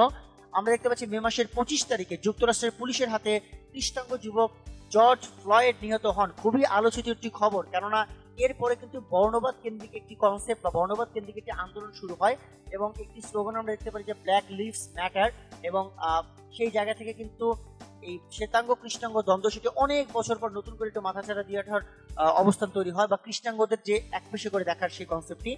আমরা দেখতে পাচ্ছি 29 মে ডোনাল্ড ট্রাম্প ওয়ার্ল্ড হেলথ অর্গানাইজেশনের সাথে সম্পর্ক ছেদ করেন, অর্থাৎ এই কোভিড-19 যে ক্ষেত্রে বিভিন্ন দায়বদ্ধতা রাখা বা বিভিন্ন পদক্ষেপ অবলম্বন করা, সেই সাপেক্ষে বিভিন্ন অভিযোগ এনে ডোনাল্ড ট্রাম্প এই WHO সাথে সম্পর্ক ছেদ করার উদ্যোগ গ্রহণ করে। আমরা দেখতে পাচ্ছি 30 মে যুক্তরাষ্ট্রের অ্যারিজোনার ফিনিক্স শহরে এটি দাঙ্গা শুরু হয়, যেটি কিনা অভ্যন্তরীণ ক্ষেত্রে খুবই গুরুত্বপূর্ণ তথ্য। এই ছিল মূলত আমাদের মে মাস কেন্দ্রিক আলোচনা, যেটি আমরা লক্ষ্য করতে পেলাম। আমরা এরপরে দেখতে পাবো জুন মাসে আসলে কি বিষয়টি হয়। জুন মাসে আমরা দেখতে পাচ্ছি 6 জুন জাতিসংঘের CBF এর বিশেষ দূত নিযুক্ত হন আবুল কালাম আজাদ, যিনি বাংলাদেশের অধিবাসী এবং বাংলাদেশের জন্য এটি খুবই গুরুত্বপূর্ণ তথ্য। এবং আমি কিছুক্ষণ আগে বলেছিলাম যে জর্জ ফ্লয়েড তথা এই কৃষ্ণাঙ্গ হত্যাকে কেন্দ্র করে যে সমস্যাটি হয়েছে, আমরা দেখতে পেয়েছি যে 10 জুন জর্জ ফ্লয়েড হত্যাকে কেন্দ্র করে বর্ণবাদ বিরোধী বিক্ষোভের যে কৃষ্ণাঙ্গ আফ্রিকান আমেরিকান জেনারেল চার্লস ব্রাউনকে মার্কিন বিমান বাহিনী প্রধান নিয়োগের যেটি প্রস্তাব, সেটি সিনেটে পাশ করা হয়। এটি যাতে এই বর্ণবাদ বিরোধী বিক্ষোভ থেকে একটু কমিয়ে আনা যায় বা এটি নিরসন করা যায়। আমরা দেখতে পাচ্ছি 13 জুন পাকিস্তানের সাবেক প্রধানমন্ত্রী ইউসুফ রাজা গিলানি এবং সাবেক ক্রিকেটার শহীদ আফ্রিদি তারা করোনা আক্রান্ত হন। এটিও হচ্ছে রাষ্ট্রপ্রধানদের করোনা কিংবা খুব বিখ্যাত খেলোয়াড়দের করোনা আক্রান্তের ক্ষেত্রে খুব গুরুত্বপূর্ণ একটি তথ্য। আমরা দেখতে পাচ্ছি 14 জুন খুবই মর্মান্তিক একটি বিষয় ঘটে, ভারতের অভিনেতা সুশান্ত সিং রাজপুতের আত্মহত্যা করা হয় এবং নিঃসন্দেহে সুশান্ত সিং রাজপুত একজন মেধাবী এবং তরুণ অভিনেতা ছিলেন এবং তিনি আত্মহত্যা করেন। এবং এই কেসটি কিন্তু বর্তমানে CBI এর আন্ডারে রয়েছে। CBI এটি ভারতে এখন পর্যন্ত এটি তদন্ত করছে। আমরা দেখতে পাচ্ছি 26 জুন কাশ্মীরে পুনরায় দাঙ্গার ঘটনাটি ঘটে এবং এই দাঙ্গাটি অনেক লম্বা সময় ধরে এটি চলমান থাকে এবং যেটি কিনা কাশ্মীরের জন্য অনেক বড় একটি সমস্যাযুক্ত অবস্থানে ছিল। আমরা এরপর জুলাই মাসের দিকে তাকালে দেখতে পাবো 1 জুলাই বিতর্কিত হংকং জাতীয় নিরাপত্তা আইন কার্যকর হয় এবং এটি খুবই গুরুত্বপূর্ণ। কারণটি হচ্ছে যে চীনের সাথে হংকং এর এই বিষয়টি নিয়ে প্রায় লম্বা সময় ধরে একটি দ্বন্দ্ব ছিল এবং জাতীয় নিরাপত্তা আইন কার্যকরের মাধ্যমে দ্বন্দ্বের কিছুটা নিরসন আমরা লক্ষ্য করতে পারি। আমরা দেখতে পাচ্ছি জুলাই মাসের 3 তারিখে 2036 সাল পর্যন্ত ক্ষমতায় থাকার যে ডিক্রি তথা অধ্যাদেশ, সেই অধ্যাদেশে স্বাক্ষর করেন রাশিয়ার প্রেসিডেন্ট ভ্লাদিমির পুতিন। অর্থাৎ এখনো আরো 16 বছর পর্যন্ত তিনি তার ক্ষমতাকে বর্ধিত করার অবস্থান তৈরি করেন এবং সেই অধ্যাদেশও তিনি সম্পূর্ণরূপে স্বাক্ষর করে থাকেন। আমরা দেখতে পাচ্ছি জুলাই মাসের 8 তারিখে ব্যথানাশক ওষুধ টাপেন্টাডলকে মাদক দ্রব্য ঘোষণা করা হয় এবং যেটি কিনা স্নায়ুর জন্য খুবই ক্ষতিকর হিসেবে আখ্যা প্রদান করা হয়। একই সাথে আমরা দেখতে পাচ্ছি 10 জুলাই আদালতের আদেশে তুরস্কের হায়া সোফিয়া মসজিদে রূপান্তর করা হয়। খুবই গুরুত্বপূর্ণ একটি তথ্য এটি, কারণ হচ্ছে এবং এই ইনফরমেশনের যে তারিখটি সুপ্রিয় শিক্ষার্থী বন্ধুরা এটা মনোযোগ দিয়ে জেনে নেবেন। এবং হায়া সোফিয়া কিন্তু অনেক ঐতিহ্যবাহী একটি জায়গা, যেটি কিনা একটা সময় রোমান সাম্রাজ্যের বা কনস্ট্যান্টিনোপলের সময় এটি গির্জা আকারে ছিল এবং তার অনেকগুলো অতীত ইতিহাস রয়েছে। সংক্ষেপে এতটুকু আমরা জেনে রাখলাম এবং এটি খুব সাম্প্রতিককালে 10 জুলাই তারিখে আদালতের আদেশে এটি মসজিদে রূপান্তর করা হয় এবং অলরেডি এখানে সেটি মসজিদ হিসেবে কার্যকর করা শুরু হয়ে গিয়েছে। আমরা দেখতে পাচ্ছি জুলাই মাসের 20 তারিখে অক্সফোর্ডে করোনার ভ্যাকসিনের জন্য মানব দেহে ট্রায়াল শুরু হয়। আমরা কিন্তু এর আগে মার্কিন যুক্তরাষ্ট্রের ট্রায়াল দেখতে পেয়েছিলাম, সেটি গবেষণাগার কেন্দ্রিক ট্রায়াল, কিন্তু মানব দেহের ট্রায়াল সেটি শুরু হয় অক্সফোর্ডে জুলাই মাসের 20 তারিখে। এছাড়াও করোনা ভাইরাস সম্পর্কিত আরেকটি তথ্য আমরা দেখতে পাচ্ছি 27 জুলাই মার্কিন প্রতিষ্ঠান বায়োটেকের উদ্ভাবিত টিকার পরীক্ষাটি শুরু হয়, যেটি খুবই গুরুত্বপূর্ণ। এই ছিল মূলত আমাদের জুলাই মাস কেন্দ্রিক আলোচনা বা আমাদের যে সাম্প্রতিক বিভিন্ন মাস ভিত্তিক যে তথ্য প্রবাহগুলো রয়েছে সাম্প্রতিক ক্ষেত্রে, সেই তথ্য প্রবাহগুলো আমরা একটু জেনে নেওয়ার চেষ্টা করলাম। আমরা আমাদের পরবর্তী আলোচনা দেখতে পাচ্ছি সাম্প্রতিককালে প্রশাসনিকভাবে নির্বাচিত ব্যক্তিবর্গ আসলে কারা। আমরা সেই আলোচনাটা দেখতে পাচ্ছি যে লেবাননের বর্তমান প্রধানমন্ত্রী হচ্ছেন অধ্যাপক হাসান দিয়াব। আমরা এটাও দেখতে পাচ্ছি বিশ্বের সর্বকনিষ্ঠ প্রধানমন্ত্রী ছিলেন ফিনল্যান্ডের সানা মেরিন, যার বয়স হচ্ছে 34 বছর। কুয়েতের বর্তমান প্রধানমন্ত্রী আমরা দেখতে পাচ্ছি শেখ সাবাহ আল খালিদ আল সাবাহ। এরা প্রত্যেকেই কিন্তু সাম্প্রতিককালে নির্বাচিত বা এই বছরে ম্যাক্সিমাম নির্বাচিত। আমরা দেখতে পাচ্ছি আলজেরিয়ার বর্তমান প্রেসিডেন্ট আবদেল মজিদ তেব্বুনে। আমরা দেখতে পাচ্ছি মরিশাসের বর্তমান প্রেসিডেন্ট পৃথ্বীরাজ সিং রূপন। আমরা দেখতে পাচ্ছি G7 এর বর্তমান চেয়ারম্যান ডোনাল্ড ট্রাম্প। G7 একটু বলা ভালো যে G7 বলা হয় গ্রুপ অফ 7, অর্থাৎ বিশ্বের 60টি প্রধান ক্ষমতাধর রাষ্ট্রকে ইন্ডিকেট করে এই গ্রুপ তৈরি করা হয় এবং ধারণা করা হয় পৃথিবীর 64% সম্পদ এই G7 এর আন্ডারে রয়েছে। আমরা দেখতে পাচ্ছি 2019 থেকে 21 মেয়াদে ইউনেস্কোর নির্বাহী পরিষদের সভাপতি নির্বাচিত হন নিরক্ষীয় গিনি রাষ্ট্রের সাবেক পররাষ্ট্রমন্ত্রী আগাপিতো এম্বা মোকু। আমরা এটিও দেখতে পাচ্ছি 43 বছর পর কিউবার প্রথম প্রধানমন্ত্রী হিসেবে নিযুক্ত হন ম্যানুয়েল ম্যারেরো ক্রুজ। তিনি কিউবার সাম্প্রতিক প্রধানমন্ত্রী। 69তম মিস ওয়ার্ল্ড যেটি নির্বাচিত হয় সেই নির্বাচিত হয়েছেন জামাইকার নারী টনি অ্যান্ড সিং। এছাড়াও 68তম মিস ইউনিভার্স যেটি সেখানে নির্বাচিত হন দক্ষিণ আফ্রিকার কৃষ্ণাঙ্গ নারী জোজি বিনি তুঞ্জি। আমরা এছাড়াও দেখতে পাচ্ছি ভারতের বর্তমান যিনি সেনাপ্রধান সাম্প্রতিককালে নির্বাচিত হয়েছেন তিনি হচ্ছেন লেফটেন্যান্ট জেনারেল মনোজ মুকুন্দ নারাভান। এটি আমাদের জানা খুব গুরুত্বপূর্ণ, কারণ এই লাদাখ ইস্যু কিংবা বিভিন্ন ইস্যুতে কিন্তু এই নামগুলো খুবই গুরুত্বপূর্ণ অবস্থান ধারণ করে।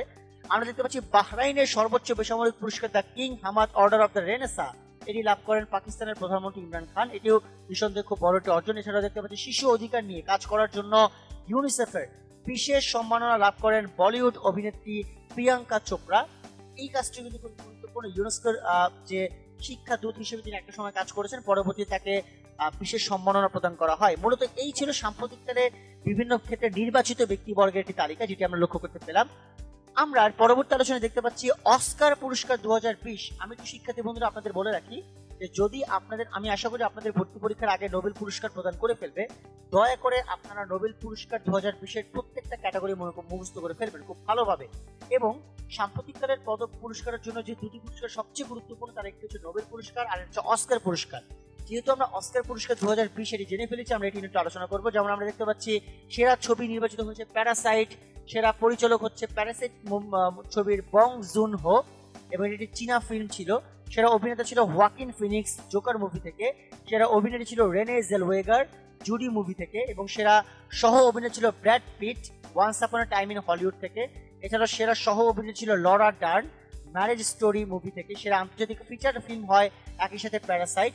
এছাড়াও সেরা সিনেমাটোগ্রাফি ছিল রজার ডেকিন্সের 1917 সালের উপর ভিত্তি করে। সেরা ডকুমেন্টারি ফিচার যেটি ছিল সেটি হচ্ছে আমেরিকান ফ্যাক্টরি। এছাড়াও যে সেরা ডকুমেন্টারি শর্ট যেটি ছিল সেটি হচ্ছে যে learning to skateboard in a war zone, এটি ছিল সেরা ডকুমেন্টারি শর্ট। এছাড়াও সেরা প্রোডাকশন ডিজাইন ছিল সেই Brad পিটের movie once upon a time in Hollywood এবং লিওনার্দো ক্যাপ্রিও ছিল এখানে। সেরা অ্যানিমেটেড শর্ট ছিল হেয়ার লাভ এবং সেরা লাইভ অ্যাকশন শর্ট ফিল্ম ছিল দ্য নেইবার্স উইন্ডো। এছাড়াও সেরা কস্টিউম ডিজাইন ছিল লিটল উইমেন। সো প্রথম দিকে যে তথ্যগুলো আপনারা এই প্রথম 5-6টি তথ্য খুব মনোযোগ সহকারে পড়ার চেষ্টা করবেন, বাকিগুলো আপনারা দেখে যাওয়ার চেষ্টা করবেন। মূলত অস্কার পুরস্কার 2020 এই ছিল এক নজরে বা এই 2020 অবস্থান থেকে যে অস্কার পুরস্কারের তথ্যগুলো সেই তথ্যগুলো। আমরা আমাদের পরবর্তী আলোচনা দেখতে পাচ্ছি বিশ্বের বিখ্যাত হ্রদ, এবং আমরা কিন্তু বিশ্বের বিখ্যাত হ্রদ নিয়ে অলরেডি আগের লেকচারগুলোতে আলোচনা করেছি। তারপরে কেন আজকের এই আলোচনা সন্নিবেশিত হলো, প্রথম কারণটি হচ্ছে অতীতে আমরা দেখেছি জলপ্রপাত অন্তরীপ নিয়ে অনেক আলোচনা হয়ে গেছে, অর্থাৎ এই বছর হ্রদ থেকে প্রশ্ন আসার সম্ভাবনা 100%। তো আপনাদের এই হ্রদগুলি একটু ভালোভাবে পড়ে ফেলতে হবে, যেমন ডেড সি যেটি কিনা জর্ডান অবস্থিত, বৈকাল হ্রদ। সুপ্রিয় শিক্ষার্থী বন্ধুরা আমরা দেখতে পাচ্ছি ডেড সি যেটি কিনা জর্ডানে অবস্থিত, এবং একই পাশে একই রকম ভাবে আমরা দেখতে পাচ্ছি বৈকাল হ্রদ যেটি কিনা রাশিয়াতে অবস্থিত। এই হ্রদের কনসেপ্টগুলো নিয়ে আমাদের জেনে ফেলতে হবে, অবস্থানগুলো কেমন। আমরা দেখতে পাচ্ছি মানস সরোবর যেটি কিনা তিব্বতে অবস্থিত। আমরা দেখতে পাচ্ছি কাস্পিয়ান হ্রদ যেটি কিনা বলা হয় লবণ পানির হ্রদ এর ক্ষেত্রে, এবং এটি বিশ্বের বৃহত্তম হ্রদও বলা হয়, এবং মোর ইম্পর্টেন্টলি এর আকার আকৃতির কারণে অনেক ক্ষেত্রে কাস্পিয়ান সাগরে বলা হয়। আমরা দেখতে পাচ্ছি বিশ্বের 3য় বৃহত্তম হ্রদ ভিক্টোরিয়া হ্রদ, এবং বৈকাল হ্রদ নিয়ে একটু বলে নেওয়া ভালো, যেটি সুপ্রিয় পানির হ্রদ বলা হয়, এবং এই সুপ্রিয় পানির হ্রদের ক্ষেত্রে এটি বিশ্বের বৃহত্তম বলা হয়। ভিক্টোরিয়া হ্রদ 3য় বৃহত্তম এবং আফ্রিকার বৃহত্তম বলা হয়, এবং আরেকটি দেখতে পাচ্ছি আমরা মালাউই হ্রদ যেটিও কিনা আফ্রিকাতে অবস্থিত। এবং এই ভিক্টোরিয়া হ্রদের ক্ষেত্রে একটু বলে নেওয়া ভালো, সেটি হচ্ছে এটি উগান্ডা, তানজানিয়া এই দেশগুলোকে কেন্দ্র করেই কিন্তু এটি ব্যাপ্তিমূলক অবস্থানে রয়েছে। তো সুপ্রিয় শিক্ষার্থী বন্ধুরা, যেহেতু আমি প্রথমেই বলে নিলাম যে জলপ্রপাত থেকে বা অন্তরীপ থেকে কিন্তু প্রশ্ন চলে এসেছে, হ্রদ থেকে প্রশ্ন আসার সম্ভাবনা খুবই বেশি। এই কারণে কিন্তু আজকে আমাদের সাম্প্রতিক আন্তর্জাতিক লেকচারের মধ্যেও আমরা এই অংশটিকে সন্নিবেশিত করে রেখেছি, যাতে তোমরা এই টপিকের গুরুত্বটুকু বুঝতে পারো। তো ম্যাক্সিমাম ভর্তি পরীক্ষাতেই কিন্তু হ্রদ নিয়ে প্রশ্ন আসার সম্ভাবনা অনেক বেশি, সো একটু মনোযোগ দিয়ে একটু পড়ে নেওয়ার চেষ্টা করবে। আমরা আমাদের পরবর্তী আলোচনা থেকে মুভ করে আমরা দেখতে পাচ্ছি সাম্প্রতিককালে মৃত্যুবরণ করেছেন যারা, এবং এটি খুবই গুরুত্বপূর্ণ একটা আলোচনা। আমরা প্রথমে দেখতে পাচ্ছি শার্লি নাইট, তিনি একজন মার্কিন অভিনেত্রী। শার্লি নাইট তিনি এবছরই মৃত্যুবরণ করেন শার্লি নাইট, এবং তিনি 22 এপ্রিল মৃত্যুবরণ করেন। আমরা দেখতে পাচ্ছি নিমাই ভট্টাচার্য, তিনি একজন ভারতীয় লেখক এবং একজন প্রখ্যাত সাংবাদিক। তিনি আসলে এই বছরের শুরু থেকে 15 জানুয়ারি তিনি মৃত্যুবরণ করেন। আমরা দেখতে পাচ্ছি কোবি ব্রায়ান্ট, তিনি একজন বিখ্যাত বাস্কেটবল খেলোয়াড়, তিনিও আসলে এই বছরই মৃত্যুবরণ করেন এবং তিনি একটি দুর্ঘটনার মাধ্যমে তিনি মৃত্যুবরণ করেন। আমরা দেখতে পাচ্ছি সুশান্ত সিং রাজপুত, যে কথাটা আমরা একটু আগে আলোচনা করলাম, তিনি এই বছরের 14 জুন তিনি মৃত্যুবরণ করেন বা তিনি আসলে আত্মহত্যা করেন, এবং তিনিও একাধারে খুব ভালো একজন অভিনেতা ছিলেন। আমরা সব সাম্প্রতিকরা তাকে চিনে থাকবো যে ভারতীয় ক্রিকেটার মহেন্দ্র সিং ধোনির যে বায়োপিক, সেই বায়োপিক অভিনয় করার মাধ্যমে তিনি তার অভিনয় দক্ষতা প্রমাণ করেছেন। আমরা দেখতে পাচ্ছি কাশেম সোলেমানি, যাকে বলা হয় ইরানের দ্বিতীয় ক্ষমতাধর ব্যক্তি, তিনি কিন্তু এই বছরের শুরুর দিকে তিনি মার্কিন যে ক্ষেপণাস্ত্র হামলায় তিনি মৃত্যুবরণ করেন। আমরা লাস্টে দেখতে পাচ্ছি ব্যাক্স ভন সুডো, এবং তিনি হচ্ছেন আরেকজন প্রখ্যাত অভিনেতা, যিনি কিনা এই বছরই তিনি মৃত্যুবরণ করেন, এবং তিনি একজন একাধারে কমিক অভিনেতাও ছিলেন, এবং তিনি অনেক বিখ্যাত মুভিতে তিনি অভিনয় করেন। তো সাম্প্রতিককালে মৃত্যুবরণ অনেকেই করেছেন, তার মধ্যে কিন্তু আমরা খুবই গুরুত্বপূর্ণ কিছু ব্যক্তিবর্গের নাম এখানে উল্লেখিত করেছি। এছাড়া কিন্তু আরো অনেক তালিকার মধ্যে রয়েছে। তো আপনারা এই তথ্যগুলোকে একটু মনোযোগ সহকারে, তারিখ সহকারে বুঝে ফেলার চেষ্টা করবেন, এবং তাদের যে অবস্থান বা মৃত্যুর কারণ সেই বিষয়গুলো বা তারা ব্যক্তিগত জীবনে তাদের যে অবস্থান সেটিও শিক্ষার্থী বন্ধুরা একটু বুঝে নিয়ে পড়ে ফেলার চেষ্টা করবেন। এই ছিল মূলত সাম্প্রতিককালে যারা মৃত্যুবরণ করেছেন তাদের বর্ণনা। আমরা যুক্তরাষ্ট্রের প্রেসিডেন্ট নির্বাচন 2020 নিয়ে এখন একটু আলোচনা করব। সাম্প্রতিক ক্ষেত্রে সবচেয়ে গুরুত্বপূর্ণ বিষয় হচ্ছে যুক্তরাষ্ট্রের প্রেসিডেন্ট নির্বাচন, এবং এটি নিয়ে এখন আমরা দেখতে পাচ্ছি সম্প্রতি প্রচারণার ক্ষেত্রে অনেকগুলো তথ্য আমরা লক্ষ্য করতে পারি। প্রথমে আমাদের কয়েকটি তথ্য জানতে হবে, সেটা হচ্ছে জনগণের সরাসরি বা প্রত্যক্ষ ভোটে কিন্তু যুক্তরাষ্ট্রের প্রেসিডেন্ট নির্বাচিত হন না, বরঞ্চ ইলেকটোরাল কলেজ নামে পরিচিত একদল কর্মকর্তার পরোক্ষ ভোটে মার্কিন প্রেসিডেন্ট নির্বাচন করা হয়। এছাড়াও আমাদের একটু জানতে হবে, যেহেতু ইলেকটোরাল কলেজ থেকেও কিন্তু অনেক প্রশ্ন আসে, যুক্তরাষ্ট্রের সংবিধান অনুযায়ী কিন্তু এই পদ্ধতিতেই একজন প্রেসিডেন্ট নির্বাচিত হন, যা কেন্দ্রীয় সরকার এবং রাজ্য সরকারের আইনের জটিল এক সমন্বয়ের মাধ্যমে তৈরি করা হয়েছে। এছাড়াও আমরা দেখতে পাচ্ছি ইলেকটোরাল কলেজের মোট ভোটের সংখ্যা 538। এই তথ্যটি সবাই মনে রাখার চেষ্টা করবেন, এটি কিন্তু অনেক বার পরীক্ষা এসেছে, অনেক জায়গার অনেক বিশ্ববিদ্যালয় ভর্তি পরীক্ষা এসেছে। আমরা দেখতে পাচ্ছি মাইন ও নেব্রাস্কা এই দুটো অঙ্গরাজ্য বাদে বাকি সবগুলো রাজ্যের ইলেকটোরাল ভোট যোগ দিলে যে প্রার্থী 270টি বা তারও বেশি ভোট পাবেন তিনি আসলে প্রেসিডেন্ট নির্বাচিত হবেন। এই বিষয়টি কিন্তু খুবই গুরুত্বপূর্ণ। এবং আমরা সাম্প্রতিককালে দেখতে পাচ্ছি যুক্তরাষ্ট্রের প্রেসিডেন্ট নির্বাচনে দুই প্রার্থী জো বাইডেন এবং ডোনাল্ড ট্রাম্প, তারাই কিন্তু প্রেসিডেন্ট নির্বাচনে প্রতিনিধিত্ব করবেন। ডোনাল্ড ট্রাম্প রিপাবলিকান পদপ্রার্থিতা পেয়েছেন, এবং জো বাইডেন তিনি ডেমোক্র্যাট দলের হয়ে তিনি এই নির্বাচনে লড়াই করবেন, এবং এটি মূলত যুক্তরাষ্ট্রের প্রেসিডেন্ট নির্বাচনের হাইপটাকে আরো অনেক বেশি উপরে উঠিয়ে দিয়েছে। আমরা একটু জেনে নেওয়ার চেষ্টা করব আমাদের সাম্প্রতিক রিপোর্ট এবং সমীক্ষা। আমরা একটু দেখতে পাচ্ছি আমরা অনেক রিপোর্ট এবং সমীক্ষা দেখি, তার মধ্যে খুব গুরুত্বপূর্ণ বিষয়গুলো কিন্তু আমরা আমাদের তথ্যে সংযুক্ত করেছি। আমরা যদি বিশ্ব বিনিয়োগ প্রতিবেদন দেখি, এটি কিন্তু খুবই গুরুত্বপূর্ণ। এই সাপেক্ষে 1 নম্বরে রয়েছে যুক্তরাষ্ট্র, যারা কিনা 24,600 কোটি মার্কিন ডলার বিনিয়োগ করেছে। চীন রয়েছে যারা কিনা দ্বিতীয় নম্বরে, যারা 14,100 কোটি মার্কিন ডলার বিনিয়োগ করে। তৃতীয় অবস্থানে 2020-এ রয়েছে সিঙ্গাপুর, 9,200 কোটি মার্কিন ডলার বিনিয়োগ করে। 4 নম্বরে রয়েছে নেদারল্যান্ড, যারা 8,400 কোটি মার্কিন ডলার বিনিয়োগ করেছে, এবং 5 নম্বরে রয়েছে সব থেকে গুরুত্বপূর্ণ হচ্ছে আয়ারল্যান্ডের মতো একটি রাষ্ট্র, যারা কিনা 7,800 কোটি মার্কিন ডলার তারা বিনিয়োগ করেছে। খুবই গুরুত্বপূর্ণ একটি প্রতিবেদন, যেটা আপনারা জেনে নেবেন। আমরা দেখতে পাচ্ছি অর্থনৈতিক স্বাধীনতা সূচক, যেটি 2020-এর প্রেক্ষাপট, সেখানে শীর্ষ যে 10টি কান্ট্রি রয়েছে তারা আসলে কারা। আমরা দেখতে পাচ্ছি এখানে সিঙ্গাপুর 1 নম্বরে, 2 নম্বরে হংকং, 3 নম্বরে নিউজিল্যান্ড, 4 নম্বরে অস্ট্রেলিয়া, 5 নম্বরে সুইজারল্যান্ড, 6 নম্বরে আয়ারল্যান্ড, 7 নম্বরে যুক্তরাজ্য, 8 নম্বরে ডেনমার্ক, এরপর হচ্ছে কানাডা, এবং 10 নম্বরে এস্তোনিয়া। তারা হচ্ছে অর্থনৈতিক স্বাধীনতা সূচক, যেটি ইকোনমিক্যাল ইন্ডিপেন্ডেন্সের পার্সপেক্টিভ থেকে এরা শীর্ষ অবস্থানে রয়েছে। আমরা দেখতে পাচ্ছি বিশ্বের শীর্ষ 5 ব্যয়বহুল শহর, এই শহরগুলো প্রচন্ড ব্যয়বহুল, সেই বিশ্বের শীর্ষ 5 আমরা দেখতে পাচ্ছি। প্রথমে রয়েছে চীনের হংকং, এরপর রয়েছে তুর্কমেনিস্তানের আশখাবাদ, 3 নম্বরে রয়েছে জাপানের টোকিও, 4 নম্বরে রয়েছে সুইজারল্যান্ডের জুরিক, এবং 5 নম্বরে রয়েছে সিঙ্গাপুরের সিঙ্গাপুর সিটি। সুপ্রিয় দর্শক শিক্ষার্থী বন্ধুরা, দুঃখিত আমি আসলে অডিয়েন্স হিসেবে বলে ফেলতে গিয়েছিলাম। যাই হোক, সুপ্রিয় শিক্ষার্থী বন্ধুরা, সাম্প্রতিক রিপোর্ট এবং সমীক্ষা আপনারা আরো অনেক রিপোর্ট দেখতে পাবেন। সাম্প্রতিক আপডেটটাই এমন একটা আপডেট যেটাকে আপনাকে সব থেকে বেশি আপডেটেড থাকতে হবে একদম পরীক্ষার আগের দিন পর্যন্ত। তারপরও একদম সেপ্টেম্বর মাস পর্যন্ত যেই প্রতিবেদন বা রিপোর্টগুলো খুবই গুরুত্বপূর্ণ সেগুলো আমরা জেনে ফেললাম। এখন আপনার প্রশ্ন করতে পারেন যে গুরুত্বপূর্ণ কনসেপ্ট আপনি কিভাবে বুঝতে পারবেন। আপনি এভাবেই বুঝতে পারবেন যে আপনি যদি দেখতে পান অতীতে যেই প্রিভিয়াস ইয়ারের কোশ্চেনগুলো আসলে অ্যানালিসিস করতে হবে, যে প্রিভিয়াস ইয়ারের কোশ্চেনে যেই প্রতিবেদনগুলো থেকে বা যেই প্রতিবেদনের পার্সপেক্টিভগুলো বেশি প্রশ্ন আসে সেই প্রতিবেদনগুলো জেনে ফেলবেন, অথবা জাতিসংঘভুক্ত সংগঠনগুলোর যে প্রতিবেদন সেগুলো একটু জেনে ফেলার চেষ্টা করবেন। তবেই রিপোর্ট এবং সমীক্ষা থেকে প্রশ্ন আসলে উত্তর প্রদান করাটা আপনাদের জন্য সহজতর হবে। সুপ্রিয় শিক্ষার্থীদের, এই ছিল মূলত আমাদের আজকের লেকচার। সামগ্রিকভাবে সবাইকে অসংখ্য ধন্যবাদ জানাচ্ছি এতক্ষণ আমাদের সাথে কানেক্টেড থাকার জন্য।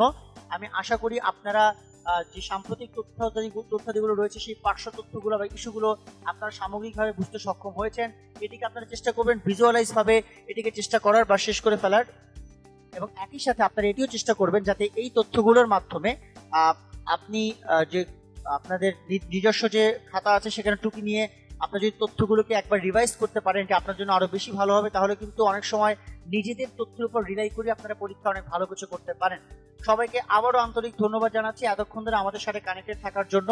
আমি আশা করব আপনারা এই তথ্যাদিগুলো সংযুক্ত করে সেটিকে ম্যাপ দেখে হোক, সেটিকে ইমেজ দেখে হোক, যেভাবেই হোক ভিজুয়ালাইজ করে আপনারা মনে রাখতে পারবেন। সবাই ভালো থাকবেন, সুস্থ থাকবেন, 10 মিনিট স্কুলের সাথেই থাকবেন। সবাইকে আন্তরিক ধন্যবাদ।